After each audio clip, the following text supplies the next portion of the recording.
आज़ाद हिंदुस्तान के इतिहास में सुप्रीम कोर्ट के जिस फैसले की आज मैं कहानी सुनाने जा रहा हूँ, ऐसा फैसला इससे न पहले सुप्रीम कोर्ट ने कभी सुनाया, न उसके बाद से अभी तक कोई फिर से सुनाया।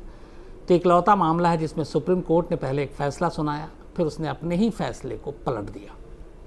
ये फैसला 5 लोगों की ज़िंदगी और मौत से जुड़ा हुआ है।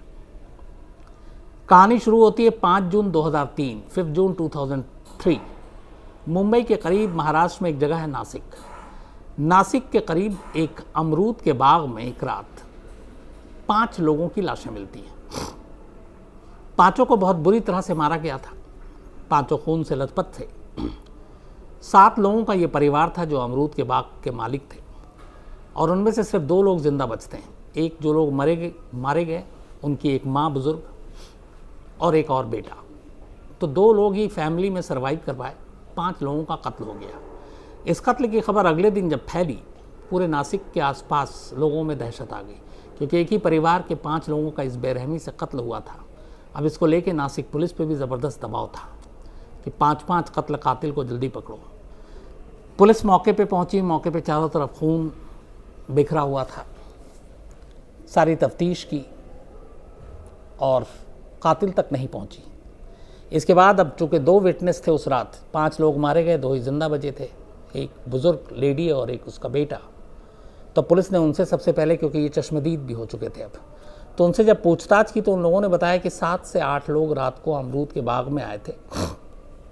उनके पास चाकू था, हंसिया था, डंडे थे, और चूँकि अमरूद के बाग में एक तरह से वो हट बनाकर ये लोग रह रहे थे।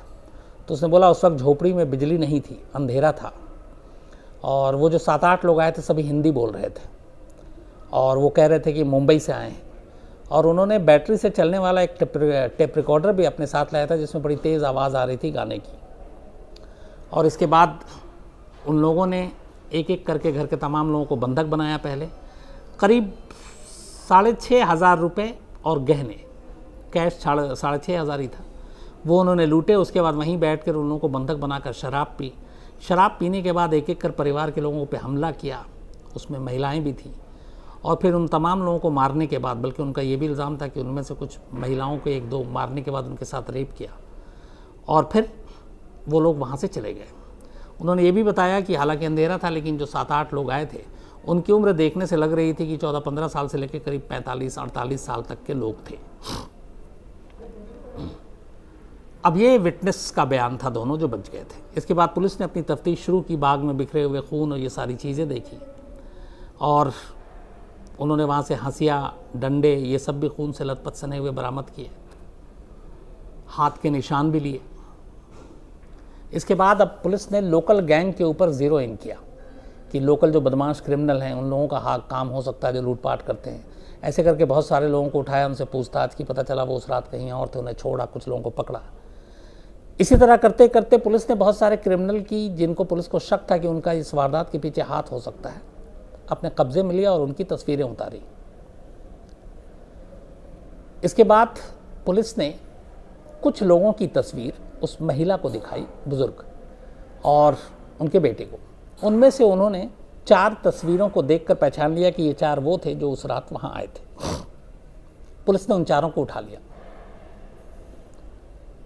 कुछ दिन बीता, लेकिन फिर वो 4 आज़ाद हो गए, और उनका कोई पता नहीं कि वो 4 कौन थे, और विटनेस ने पहचाना, फिर भी उन्हें छोड़ दिया गया।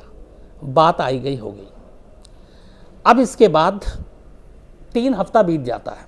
4 जो सस्पेक्ट थे, जिनको पहचान भी लिया था लेडी ने, उनको तो छोड़ दिया गया। करीब 3 हफ्ते बीत गए। 3 हफ्ते के बाद अचानक नासिक पुलिस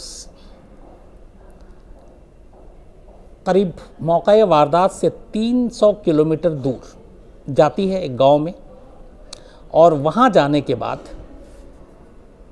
वो कुल 6 लोगों को गिरफ्तार करती है। नासिक से 300 किलोमीटर दूर एक गांव में। ये गांव शिंदे एक कास्ट हैं, उनकी बस्तियों का था, बहुत ही ये लोग आदिवासी जाति से ताल्लुक़ रखते थे, और उनका था। और ये जो बिरादरी है, इस बिरादरी के बारे में ये भी है कि आपको पता होगा, अंग्रेज़ों ने जब हमारे यहाँ राज किया तब बहुत सारी ऐसी जाति थी जिनको उन्होंने अपराधियों की श्रेणी में रख रखा था। उन जातियों को ही अपराधी घोषित कर रखा था, जैसे बावरिया हो गया या इसी तरह के गैंग। तो उसी में से ये जाति भी थी। जो अंग्रेज़ों के ज़माने में जिनको बाकायदा क्रिमिनल ट्राइब्स के तौर पर पेश किया गया था। तो जहां कत्ल हुआ 5, वहां से 300 किलोमीटर दूर पुलिस जाकर 6 लोगों को उठाती है। इन 6 के नाम थे अंबादास शिंदे, बापू अप्पा शिंदे, अंकुश मारुति शिंदे, राज्य अप्पा शिंदे, राजू महान शिंदे, सुरेश शिंदे। इसमें से सुरेश शिंदे था, उसके वक्त उसकी उम्र थी 17 साल और बाकी सब करीब 30, 35, 28 के बीच में थे, दरमियान में। तो पुलिस इन सबको पकड़ के लाती है और उसके बाद ऐलान करती है कि उसने ये जो 5 कत्ल हुआ था उस केस को सुलझा लिया है और उन 5 को ही पुलिस,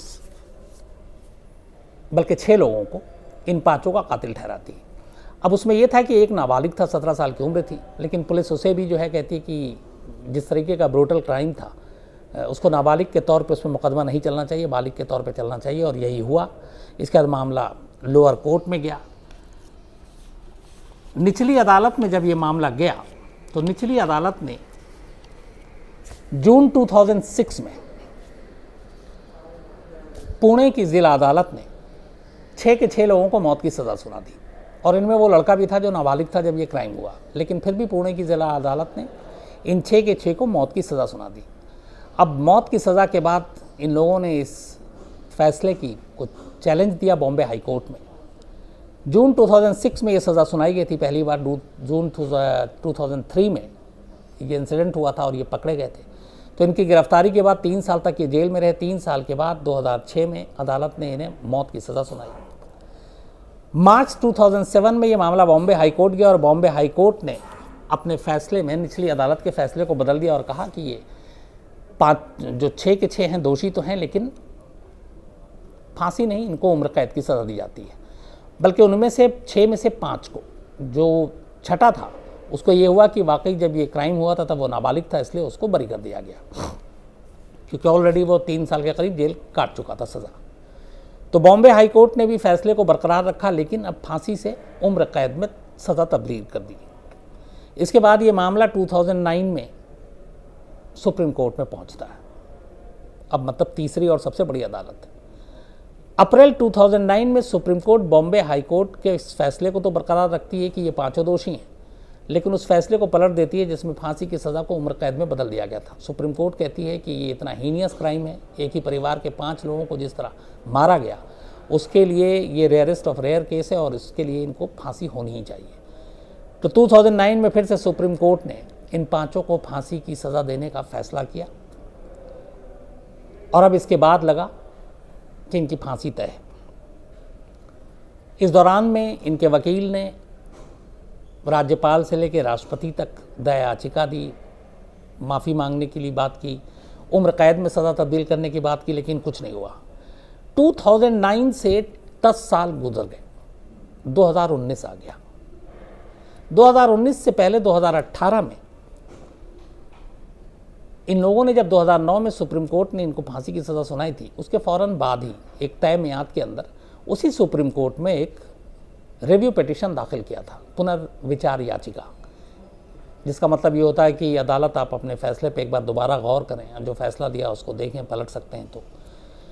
लेकिन वो पुनर्विचार याचिका का फैसला आते आते 10 साल हो जाता है। 2018 में अक्टूबर में सुप्रीम कोर्ट इस पुनर्विचार याचिका को मंजूर कर देती है, रिव्यू पिटीशन को, कि ठीक है, जो हमने आपको फांसी की सज़ा 2009 में सुनाई थी, हम उस पर दोबारा गौर करेंगे। अक्टूबर 2018 में इसको एक्सेप्ट करती है और इसके बाद मार्च 2019 की तारीख आती है। एक ऐतिहासिक तारीख, एक ऐतिहासिक फैसला। मार्च 2019 में सुप्रीम कोर्ट इस रिव्यू पिटीशन पे अपना फैसला सुनाती है और इन 5 के 5 लोगों को उनकी सज़ा फांसी से उम्र कैद नहीं बल्कि सीधे सीधे बरी कर देती है। यह आज़ाद हिंदुस्तान के इतिहास में पहला मौका था जब किसी फांसी पाए हुए शख्स को, जिसकी फांसी की सज़ा खुद सुप्रीम कोर्ट ने सुनाई हो, अपने ही फैसले को सुप्रीम कोर्ट ने पलट दिया हो मौत के मामले में। 2009 में सुप्रीम कोर्ट ने इन 5 को फांसी की सज़ा सुनाई। 2019 में सुप्रीम कोर्ट ने अपने उस फैसले को पलट दिया और कहा कि ये दोषी नहीं है, कातिल कोई और है। अब सवाल ये था कि ऐसा क्यों हुआ। करीब 13 साल इन 5 ने जेल में काटे। इन 13 सालों में इनकी ज़िंदगी पलट गई। इनमें से 2 के माँ बाप मर गए। एक जब गिरफ्तार हुआ था तब उसकी शादी ठीक 12 दिन पहले हुई थी और 12 दिन बाद ही ये इंसिडेंट हुआ और वो पकड़ा गया और जेल चला गया।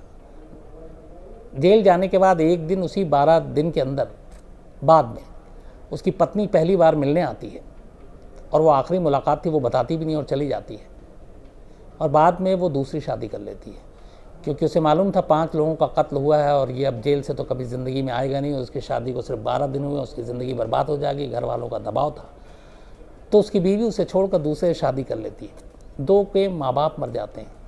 एक का एक जवान बेटा 12-13 साल का, चूँकि माँ घर का मुखिया सब जेल में है, घर चलाना मुश्किल, तो वो बचपन से ही काम करने लगा। ये लोग खेतों में मजदूरी करना, नाला साफ़ करना, ये सारे काम करते थे। और ऐसी एक जगह पे एक दिन नाले में सफाई के दौरान करंट, बिजली का तार गिरा और उसके बच्चे की मौत हो गई। तो सभी के घर की हालत ख़राब हो गई। जो भी था केस मुकदमे में सब बिक गया। ये लोग लगभग अब सड़कों पे या कहीं सरकारी इमारतों में खामोशी के साथ जाके अपना आशियाना बना लेते और इधर उधर ज़िंदगी गुजारते रहते। असल में ये सारे घुमंतू आदिवासी थे और घुमंतू आदिवासी जनजाति से इनका ताल्लुक़ था। और मिट्टी खोदना, कचरा उठाना, नालियाँ साफ़ करना, खेतों में दूसरे के काम करना, यही इनकी मजबूरी और मजदूरी थी। तो ये मामला 10 साल के बाद 2019 में सुप्रीम कोर्ट ने 5 को बरी किया। अब यहीं से एक बड़ा सवाल उठा। सुप्रीम कोर्ट ने जो अपने फैसले में कहा, मैं वो भी आपको बताऊंगा। सवाल ये था कि आखिर 2009 में सुप्रीम कोर्ट ने इनको मौत की सज़ा क्यों दी? इससे पहले हाई कोर्ट ने इनको दोषी कैसे माना? इससे पहले निचली अदालत ने 5 को मौत की सज़ा क्यों दी? और करीब मुकदमे के 13 साल बाद सुप्रीम कोर्ट को क्यों लगा कि अपने ही फैसले को पलट देना चाहिए? तो उसकी वजह थी। उसकी वजह ये थी कि जब सुप्रीम कोर्ट के नज़र में ये बात आई पूरी, जब पुनर्विचार याचिका दाखिल की गई तो उन्होंने कुछ केस से रिलेटेड डॉक्यूमेंट्स मंगाए। उसमें शुरुआती कुछ पन्ने मिले कि पुलिस ने सबसे पहले नासिक में ही लोकल 4 लोगों को उठाया था और चश्मदीद लेडी ने उन 4 की शिनाख्त कर ली थी और उसके बाद वो 4 अचानक केस से गायब हो गए। पुलिस ने उनको केस डायरी से ही हटा दिया, उनका कहीं आगे जिक्र नहीं, उनका कहीं नाम नहीं आया और उसकी जगह पे 3 हफ्ते के बाद 6 नए चेहरे सामने ले आए गए। ऐसा क्यों? जो सारे जजमेंट देने से पहले कोर्ट ने दस्तावेज़ देखे वो चीज़ें आपको बता रहा हूँ। पहला ये था कि वो 4 अचानक केस से गायब कैसे हो गए, इसका मतलब है पुलिस ने इसमें खेल किया। दूसरा, उस लेडी ने जो इकलौती चश्मदीद थी अपने बेटे के साथ, उसने उन 4 तस्वीरों को पहचाना और शिनाख्त किया कि यही वो लोग थे। लेकिन 3 हफ्ते बाद जब उसी नासिक पुलिस ने 6 लोगों को 300 किलोमीटर दूर से पकड़ कर लाई तो उस लेडी ने फिर उन 6 के 6 को पहचान लिया। तो यहाँ सवाल ये था कि क्या उस लेडी पे दबाव डाला गया कि आप पहचानो, या फिर उसकी उम्र की वजह से पहचानने में धोखा खा गई? और अगर ये सारे सही थे तो पहले 4 वालों को जब उसने पहचाना तो वो क्या था, वो गलत था या सही था? तो इसलिए उसकी चश्मदीद इस गवाही को लेकर शक और सवाल उठे जिसका बेनिफिट मिलना ही मिलना था। तीसरा, लेडी और उसके बच्चे ने बयान दिया था कि ये जो 7-8 लोग उस रात आए थे वो सब हिंदी बोल रहे थे। अदालत ने पाया कि ये 6 के 6 इतने दूर दराज और पिछड़े इलाके से आ रहे थे। ये कभी नासिक गए ही नहीं ज़िंदगी में। इनका रिकॉर्ड निकाला गया तो पता चला इन्होंने नासिक देखा ही नहीं है। दूसरा, इनमें से किसी को हिंदी नहीं आती, ये एकदम शुद्ध मराठी बोलते हैं। तो अब वहाँ पे है कि चश्मदीद हिंदी बोल रहा था कि बॉम्बे से आए, इनका मुंबई छोड़िए, ये तो नासिक तक नहीं गए, पुणे तक नहीं गए, तो फिर ये उस वारदात की रात वहाँ कैसे हो सकते हैं? ये तो बातें हो गई कुछ, लेकिन ऐसे सबूत जिसको अपना कर ही नहीं सकते। पुलिस ने मौका वारदात से फिंगरप्रिंट्स उठाए, उनमें से एक भी फिंगरप्रिंट्स इन 6 के 6 लोगों में से किसी के साथ मैच नहीं किया। पुलिस ने मौका वारदात से खून के सैंपल उठाए, डीएनए किया, लेकिन कभी किसी अदालत में उस सैंपल और डीएनए को पेश ही नहीं किया, न निचली अदालत में, न हाई कोर्ट में, न सुप्रीम कोर्ट में। लेकिन पुलिस की डायरी और सारी चीज़ें थी कि हमने क्या क्या चीज़ें कब्जे में ली हैं। तो जब सुप्रीम कोर्ट की नज़र में आई कि ये ब्लड रिपोर्ट और फिंगर प्रिंट ये सारे लिए गए थे, जब उसे मंगाया गया तो पता चला कि ना फिंगर प्रिंट मैच किया ना ब्लड मैच किया। इसका मतलब है कि वो खून किसी और का था, कातिल कोई और था। इन सारी चीज़ों को देखने के बाद ये साफ हो गया था कि उन 5 लोगों का असली कातिल कोई और था। और पुलिस ने दबाव की वजह से, बाकायदा सुप्रीम कोर्ट ने लिखा है कि पुलिस के ऊपर इस केस को लेके दबाव इतना था कि उन्हें किसी न किसी को फंसाना था, और इसीलिए उन्होंने ऐसे लोगों को उठाया जिनकी आवाज़ उठाने वाला कोई नहीं था।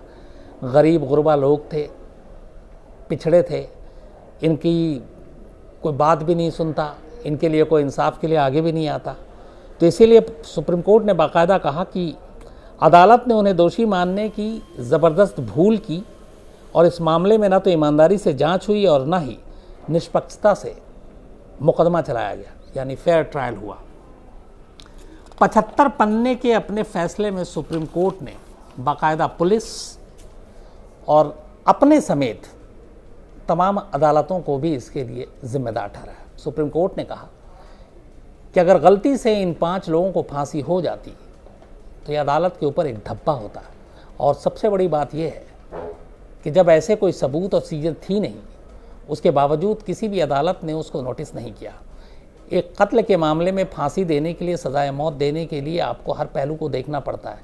यहाँ बेसिक चीज़ थी सीन ऑफ क्राइम में कि फिंगरप्रिंट्स है तो फिंगरप्रिंट्स मैच किया कि नहीं किया, ब्लड सैंपल आपने उठाया, ब्लड सैंपल मैच किया कि नहीं किया, ये सारी चीज़ें मैच नहीं किए गए। इसके अलावा कभी भी वो कपड़े बरामद नहीं हुए जो उस रात कातिल ने पहने थे, इन 6 के साथ भी वो बरामद नहीं हुआ। तो जब उंगलियों के निशान नहीं है ना हथियार में, खून की बूंदें इनकी नहीं है, और ये सारे टेस्ट हो चुकी है, और पुलिस ने जानबूझकर अदालत तक ये सारे दस्तावेज पहुंचाए नहीं, क्योंकि उन्हें मालूम था फिंगरप्रिंट्स वहाँ पे पहुंचते ही केस कमज़ोर होगा। जो ब्लड ग्रुप, जो डीएनए हुआ है, वो भी रिपोर्ट मैच नहीं कर रही है, तो इसलिए उनके खिलाफ जाएगा। और इसीलिए पुलिस ने इन सारी चीज़ों को अदालतों से दूर रखा। लेकिन यहाँ पे सुप्रीम कोर्ट ने अदालतों पर भी, निचली अदालत, हाई कोर्ट और ख़ुद अपने ऊपर भी उंगली उठाई कि निचली अदालत ने इन ज़रूरी चीज़ों को नज़रअंदाज किया, हाई कोर्ट ने नज़रअंदाज किया, और ख़ुद सुप्रीम कोर्ट ने 2009 में इन लोगों को सज़ाए मौत दी। अगर इन लोगों को मौत हो जाती तो ये एक बहुत बड़ा धब्बा होता इस देश के जुडिशल सिस्टम पर, अदालत पर, और इसीलिए अदालत ने कहा कि ऐसा नहीं होना चाहिए। तो करीब 13 साल तक जेल में रहने के बाद, 3 बार फांसी की सज़ा पाने के बाद, निचली अदालत और सुप्रीम कोर्ट और फिर हाई कोर्ट में एक बार उम्र कैद, आखिरकार सुप्रीम कोर्ट ने इन लोगों को बरी कर दिया। लेकिन इनकी ज़िंदगी यहीं पे नहीं ख़त्म हो गई।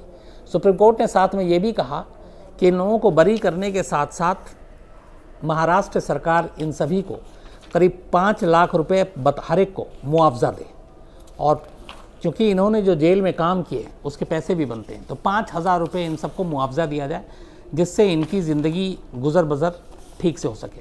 हालांकि अदालत के इस आदेश के बाद बहुत दिनों तक इन्हें पैसे भी नहीं मिले। साथ ही अदालत ने यह भी कहा कि महाराष्ट्र सरकार इन लोगों को वापस गृहस्थी बसाने, इनकी जीविका शुरू करने, नौकरी दिलाने में मदद करे। लेकिन इन सब की कहानी ये कि जब ये घर लौट कर गए तो पूरा घर उजड़ चुका था, परिवार बिखर चुका था, कई लोगों की मौत हो चुकी थी, एक की पत्नी छोड़ के जा चुकी थी, मुकदमे में और बाकी चीज़ों में इनके पैसे ख़त्म हो गए। गरीब इतना परिवार की जेल मिलने के लिए परिवार के लोग जब जाते तो टिकट ख़रीदने के लिए ट्रेन के पैसे नहीं होते, और कई बार उनको टीटी ट्रेन में पकड़ के कहीं पे भी उतार देता। कुछ अच्छे भले टीटी होते तो खैर वो जब वो कहानी बताती तो उनको जाने देता। तो कुल मिला के पूरी ज़िंदगी तितर बितर हो गई। 13 साल ने न सिर्फ इन 5 लोग, और दूसरी बात यह कि जब सुप्रीम कोर्ट से भी फांसी की सज़ा इनकी बरकरार रही 2009 तक, तो हर दिन इन्हें यही डर था कि बस अगली दिन हो सकता है कभी भी फांसी का परवाना आ जाए और हम फांसी पे टंग जाए, और इसकी वजह से इनकी हालत बिगड़ने लगी। कई बीमारियों से जूझ रहे थे ये लोग, इस दहशत में मौत की और बाकी चीज़ें। अब बाहर आए हैं तो ज़िंदगी जीने का सहारा नहीं है। देखिए, उम्मीद यही कि कुछ लोग आगे आए, इन लोगों की मदद करें। सुप्रीम कोर्ट ने मुआवजे की भी बात की है, शायद अब तक मिल भी चुका हो, मैं एक बार और चेक करूँगा, और इनको बसाने की भी बात की है, तो वापस शायद इनकी ज़िंदगी पटरी पर आ जाए। लेकिन वो 13 साल दुनिया की कोई भी अदालत इन्हें वापस नहीं दे सकती। तो अफसोस की बात यह है कि कई बार छोटी छोटी गलतियाँ और ख़ास तौर पर पुलिस की इन्वेस्टिगेशन की नाकामी और उनके निकम्मेपन की वजह से, या केस को भटकाने की वजह से, या केस को जल्द सुलझाने की वजह से आम और बेगुनाह लोग इस तरह से सज़ा पाते हैं। बात 30 जून की है। 30 जून को दिल्ली के मोहन नगर इलाके में एक 75 साल की महिला रहती थी, कविता। उनके बेटा और बहू किसी की डेथ हो गई थी फैमिली में, तो वो दोनों चले गए थे दिल्ली से बाहर हरियाणा। घर में अपनी बुज़ुर्ग माँ को छोड़ गए थे, 75 साल की, नाम कविता था। इसके बाद बेटा और बहू 3 तारीख को घर लौटते हैं दिल्ली। जब वो घर लौटते हैं तो बड़े हैरान होते हैं, देखते हैं कि घर के बाहर ताला लगा हुआ है, लेकिन वो ताला उनका नहीं था, क्योंकि बेटा और बहू वही रहते थे। जब भी ये लोग तीनों बाहर जाते तो वो अपना ताला लगा कर जाते थे, वो ताला नया था। अब उन्हें बड़ी हैरानी होती है। इसके बाद किसी तरह वो ताले को तोड़ते हैं, घर के अंदर दाखिल होते हैं, देखते हैं माँ है नहीं। पड़ोसियों से पूछते हैं, इधर उधर पूछते हैं, कहीं माँ का सुराग नहीं मिलता। परेशान होकर बेटा जाकर पुलिस स्टेशन में रिपोर्ट लिखा देता है गुमशुदगी की। पुलिस आती है, पड़ोसियों से, तमाम लोगों से बात करती है, ये भी पता करती है कि उनकी तबीयत कैसी थी, बाकी चीज़ें सब कुछ ठीक। घर में कोई लूटपाट हुई तो बेटे ने सारी, बहू ने तलाशी ली, घर में कोई ऐसी चीज़ गायब नहीं, सब जगह अपनी, सभी चीज़ें अपनी जगह थी। तो अब सवाल ये था कि वो बुज़ुर्ग महिला गायब कहाँ हो गई। पुलिस ये सारी चीज़ें तफ्तीश कर रही थी और कुछ ऐसा सुराग मिला नहीं। तभी अचानक उस घर में मौजूद एक सिपाही की नज़र उसी घर में रखे एक फ्रिज पर पड़ती है। वाइट कलर का ये फ्रिज, सफ़ेद रंग का, उसमें ऐसी कोई चीज़ नहीं थी जो किसी को चौंकाए। लेकिन वो करीब से जाकर देखता है तो उस फ्रिज के ऊपर खून की बूंदें, तब बूंद भी पूरा नहीं कहेंगे, बहुत मामूली सी, एक तरह से छींटे जो थे, 2-3 स्पॉट थे।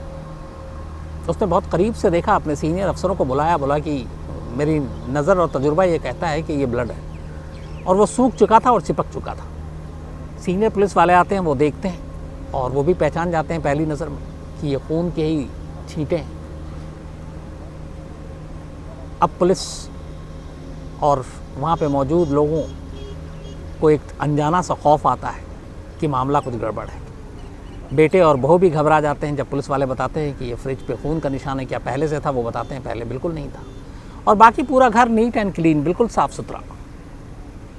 अब पुलिस को लगता है कि कुछ ना कुछ गड़बड़ है। इसके बाद पुलिस अब आसपास के सीसीटीवी फुटेज को खंगालना शुरू करती है, कोई कामयाबी नहीं मिलती।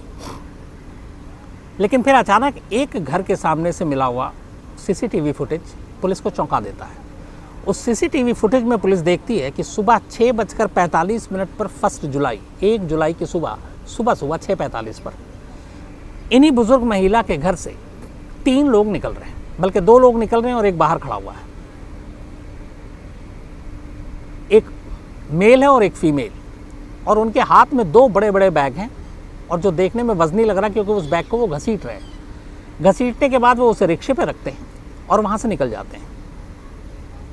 थोड़ी देर के बाद उनमें से मेल फिर वापस आता है, घर के अंदर जाता है और फिर एक बैग लेकर निकलता है, और फिर उसे घसीटते हुए बाहर आता है, रिक्शे पे रखता है और निकल जाता है। अब ये भारी बैग 1 जुलाई की सुबह उसी घर से लेकर निकलते हुए सीसीटीवी कैमरे में कैद। पुलिस को मामला गड़बड़ नज़र आता है। अब इसके बाद पुलिस तफ्तीश शुरू करती है। पहले तो वो मेल और फीमेल कौन, अब पुलिस पड़ोसियों से पूछताछ करती है। इसी पूछताछ के दौरान पुलिस को पता चलता है कि 1 तारीख से ही उसी मोहल्ले में रहने वाला एक पति पत्नी अनिल मौर्य और उसकी पत्नी कामिनी, ये दोनों गायब हैं। अब पुलिस को लगता है कि ये कैसा इत्तेफाक है, 1 तारीख की सुबह ही ये सीसीटीवी फुटेज में बैग लेकर जाते हुए एक महिला और पुरुष हैं, और एक महिला और पुरुष उसी मोहल्ले में रहने वाले, और दोनों गायब हैं। पुलिस को कुछ दाल में काला नज़र आता है। इस दौरान में पुलिस लगातार लोगों से पूछताछ कर रही थी, तभी एक ऑटो वाला मिलता है।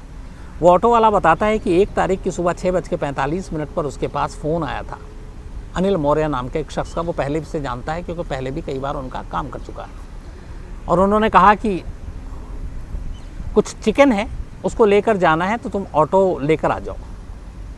अनिल मौर्य दरअसल में एक इवेंट मैनेजमेंट का काम करता था, शादियाँ, पार्टियाँ, तो ये खाने पीने की चीज़ें कई बार वो अपने घर पे मंगाता था और फिर ले जाता था, चाहे सब्जियाँ या चिकन। तो ऑटो वाले ने कहा ठीक है, और उस बैग में वो ऑटो वाले के अंदर वो ले जाकर रखता है वो बैग, और बताता है कि इसमें चिकन है। इसके बाद ऑटो को वो ले जाता है और नजफगढ़ के पास एक सुनसान जगह पे ऑटो से उतर जाता है, बैग उतार लेता है और कहता है कि अब हमें यहाँ से हमारी गाड़ी आ रही है जो अपनी इवेंट की है कंपनी की, और यहाँ से हम आगे जाएंगे, तुम जाओ। तो उसको पैसा दे देता और वो चला जाता है। ये ऑटो वालों का बयान था। अब पुलिस को डाउट होता है। अब पुलिस उन दोनों को ढूंढती है, अनिल और कामनी पति पत्नी को। पता चलता है कि इनका लोकेशन उत्तराखंड में रानीखेत में है। दिल्ली पुलिस की एक टीम फ़ौरन रानीखेत रवाना हो जाती है, लेकिन जब वो पहुंचती है तब तक वो दोनों वहाँ से निकल चुके थे। इसके बाद फिर से उनके मोबाइल को सर्विलांस पे लगाया जाता है, इधर उधर तलाशी होती है।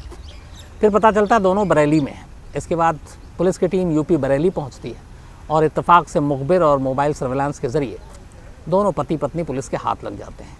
अब अनिल मौर्य और कामनी को लेकर पुलिस दिल्ली वापस आती है, उनसे पूछताछ होती है। दोनों शुरुआत में मना कर देते हैं कि हम तो काम था और इसलिए गए थे। पुलिस पूछती है कि 1 तारीख की ही ये सीसीटीवी फुटेज और 1 को ही आप गायब, तो सारे अपने तर्क दे रहा था। लेकिन फिर पुलिस ने सीसीटीवी फुटेज दिखाया और बताया कि आप ही दोनों हो और हमारे पास सारे सबूत हैं। इसके बाद पत्नी टूट जाती है पहले, और वो कहती है मैंने इनसे मना किया था कि मत मारो, लेकिन इन्होंने मेरी नहीं सुनी। पत्नी के कबूलनामे के साथ ही फिर पति के पास कोई चारा नहीं था, फिर वो भी ज़ुबान खोलता है और पूरी कहानी सुनाता है। कहानी ये थी कि अनिल मौर्य एक इवेंट मैनेजमेंट में काम करता था। लॉकडाउन की वजह से बहुत सारे लोगों के रोज़गार पे असर पड़ा, उस पर भी पड़ा। उसने कुछ लोगों से उधार लेकर अपनी जो उसका धंधा था इवेंट मैनेजमेंट का, उसको चलाने की कोशिश की, और इसी उधार के चक्कर में 1.5 लाख रुपए उसने इन बुज़ुर्ग महिला से यानी कि कविता जी से 1.5 लाख रुपए लिए और उससे कहा था उनसे कि एक तय वक्त के अंदर वो लौटा देगा। लेकिन वो तय वक्त बीत गया, पैसे लौटाए नहीं। इधर ये बुज़ुर्ग महिला लगातार उससे तकाजा कर रही थी पैसे की, वो दे नहीं रहा था। हर दूसरे तीसरे दिन बात होती। अनिल मौर्य इसको लेके बड़ा एक तरह से गुस्से में आ गया कि डेली वो तकाजा कर रही हैं और उसके पास पैसे नहीं कि वो लौटाए। इसी दौरान में उसे पता चला कि 30 जुलाई को कविता के बेटा और बहू दोनों एक फैमिली में डेथ हो गई, हरियाणा जा रहे हैं। तो ये घर पहुंचा और पति पत्नी दोनों गए। उसने जाके फिर कविता ने उससे तकाजा किया कि मेरे पैसे लौटा दो। कुछ उन्होंने ऐसी बात की, इसे गुस्सा आ गया। गुस्सा आया तो इसने कविता को धक्का दे दिया। धक्का दिया तो वो गिर गई। अब यहाँ पे गिरी तो उनको चोट लगी सर पे। अब कायदे से हॉस्पिटल ले जाता या बाकी चीज़ें करता, लेकिन फिर गुस्सा इतना था कि उसने उस गिरी हुई बुज़ुर्ग महिला जो फर्श पे गिर गई थी उनका गला दबाना शुरू कर दिया। कामनी अनिल मौर्य की पत्नी का कहना है कि वो अपने पति को रोक रही थी कि मत मारो, पैसे लौटा देंगे, पर इतना गुस्सा में था वो कि जब तक वो अपनी पत्नी की बात सुनता या पत्नी उसे रोक पाती, वक्त बीत चुका था। गला दबाने से कविता जी की मौत हो चुकी थी। अब जब मौत हो गई तो दोनों घबरा गए। अब यहाँ पे पुलिस के जो बयान दिए दोनों में, उसके मुताबिक कि अब करें क्या करें। अच्छा, उन्हें ये भी पता है घर में कोई है नहीं, तो उन्होंने घर के दरवाजे बंद किए, घर के अंदर तलाशी ली तो उन्हें बैग मिला। बैग देखते हुए उन्हें दिमाग में ख्याल आया, क्योंकि कई बार उन्होंने फिल्मों में, सीरियल में, अखबारों में पढ़ा था, देखा था लाश कैसे ठिकाने लगाते हैं। फिर वो रसोई में गए, किचन में, वहाँ से उन्होंने चाकू उठाया। इसके बाद लाश के टुकड़े किए और टुकड़ों को 3 अलग अलग बैगों में डाला। पूरे फर्श को, वॉशरूम को, बाथरूम को, सबको धोया, साफ़ किया। इसी दौरान में ये सारा काम करते हुए उन्हें प्यास लगी, फ्रिज से निकाल कर पानी पिया, क्योंकि गर्मी का वक्त है। और उसी फ्रिज से पानी पीने के दौरान कुछ खून की बूंद की छींटें फ्रिज के दरवाजे पर रह गई। अब उन्होंने बाकी चीज़ें तो साफ़ कर दी, फ्रिज के उस दरवाजे को नहीं देखा और वो धब्बा छोड़ गया। इसके बाद ये लोग रात को अपने घर लौट आते हैं। आने के बाद सो जाते हैं। अगले दिन सुबह सुबह ये उठते हैं, 6:45 के करीब घर में जाते हैं। पहले से ही बैग में 3 बैग में सारी लाशें उन्होंने पैक कर रखी थी। उसके बाद वहाँ से एक रिक्शे पे बैग रखते हैं। ऑटो वाले को फ़ोन कर दिया था, ऑटो वाला गली के दूसरी तरफ मिलता है और वो बताते हैं कि वो काम पे जा रहा है और चिकन है इसमें बैग में। और उसके बाद वो वहाँ से ले जाकर नजफगढ़ के करीब एक सुनसान जगह पे ऑटो वाले को रोक देता है। कहता हमारी गाड़ी आ रही है कंपनी की, अब तुम जाओ, पैसे देता। ऑटो वाला चला जाता है।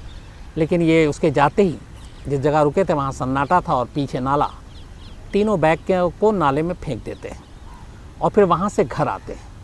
घर आने के बाद अपना सामान पैक करते हैं और 1 जुलाई को ही दोनों मियाँ बीवी दिल्ली छोड़कर उत्तराखंड पहुँच जाते हैं। खून के कुछ छींटे और सीसीटीवी फुटेज, ये 2 ऐसी चीज़ें थी जिसने पुलिस को कातिल तक पहुंचाया। लेकिन पहला सबूत वो खून के छींटे थे जो फ्रिज के दरवाजे पर थे। अगर वो पुलिस की नज़र न पड़ती तो शायद पुलिस ये कि बुज़ुर्ग महिला हैं कहीं चली गई होंगी, याददाश्त नहीं होगी, वक्त बीतता जाता, और जितना ऐसे केसेस में वक्त बीतता है सबूत और बाकी चीज़ें बेकार होती जाती हैं। लेकिन यहाँ पर एक पुलिस वाले की पारखी नज़र फ्रिज पर पड़ी और खून के बूंदों ने पुलिस को एक्टिव किया और सीसीटीवी फुटेज ने बाकी का काम किया और इस तरह से एक केस सॉल्व हुआ। तो आज की कहानी में इतना ही। यूपी में चुनाव होने जा रहे थे, एन चुनाव से पहले की ये कहानी है 2002 की। लखनऊ में एक ट्रांस गोमती इलाका है डॉलीगंज के करीब। उसी इलाके में एक बिजनेसमैन रहते थे और ये काफ़ी एक घनी आबादी वाला इलाका है। गोपाल अग्रवाल, अच्छा खासा उनका अपना बिजनेस था। उनके 2 बच्चे थे छोटे और दोनों अब स्कूल जाने लायक हो गए थे। एक बेटा था आयुष जिसकी उम्र थी करीब 7 साल, एक बेटी थी मानसी जिसकी उम्र थी करीब 5 साल। तो 7 साल का बेटा और 5 साल की मानसी, इन दोनों का कुछ वक्त पहले ही इन्होंने वहीं उस इलाके से थोड़ी दूर पे एक अच्छा खासा स्कूल था, टाउन हॉल पब्लिक स्कूल, वहाँ पे इन्होंने अपने दोनों बच्चों के एडमिशन करा दिए। तो अब आयुष और मानसी दोनों स्कूल में दाखला ले चुके थे। अक्सर ये होता है, दिल्ली में भी है, बाकी शहरों में भी शायद यही हाल होगा कि स्कूल में 2 चीज़ें होती हैं। एक स्कूल का बस होता है और दूसरा ये होता है कि ट्रांसपोर्ट आप अपने बच्चों को लाने ले जाने के लिए अपनी खुद का इंतज़ाम करें। तो जूनियर लेवल पे बहुत बार ऐसा होता है कि माँ बाप ही बच्चों को ड्रॉप कर देते हैं या फिर ले आते हैं। आसपास स्कूल हो तो रिक्शे से और इससे भी आप जाकर ले आते हैं, या फिर प्राइवेट वैन और इस तरह की चीज़ें होती हैं जिससे आप ले आते हैं। तो इन दोनों बच्चों को जब वहाँ पे दाखला दिलाया गया तो इनका घर स्कूल से हालांकि कुछ दूरी पर था लेकिन और कोई ऑप्शन नहीं था। तो जो गोपाल अग्रवाल थे उन्होंने एक रिक्शा परमानेंट इन बच्चों के लिए कर दिया कि वो सुबह रिक्शा वाला आएगा और बच्चों को ले जाएगा और फिर दोपहर छुट्टी होने के बाद छोड़ देगा।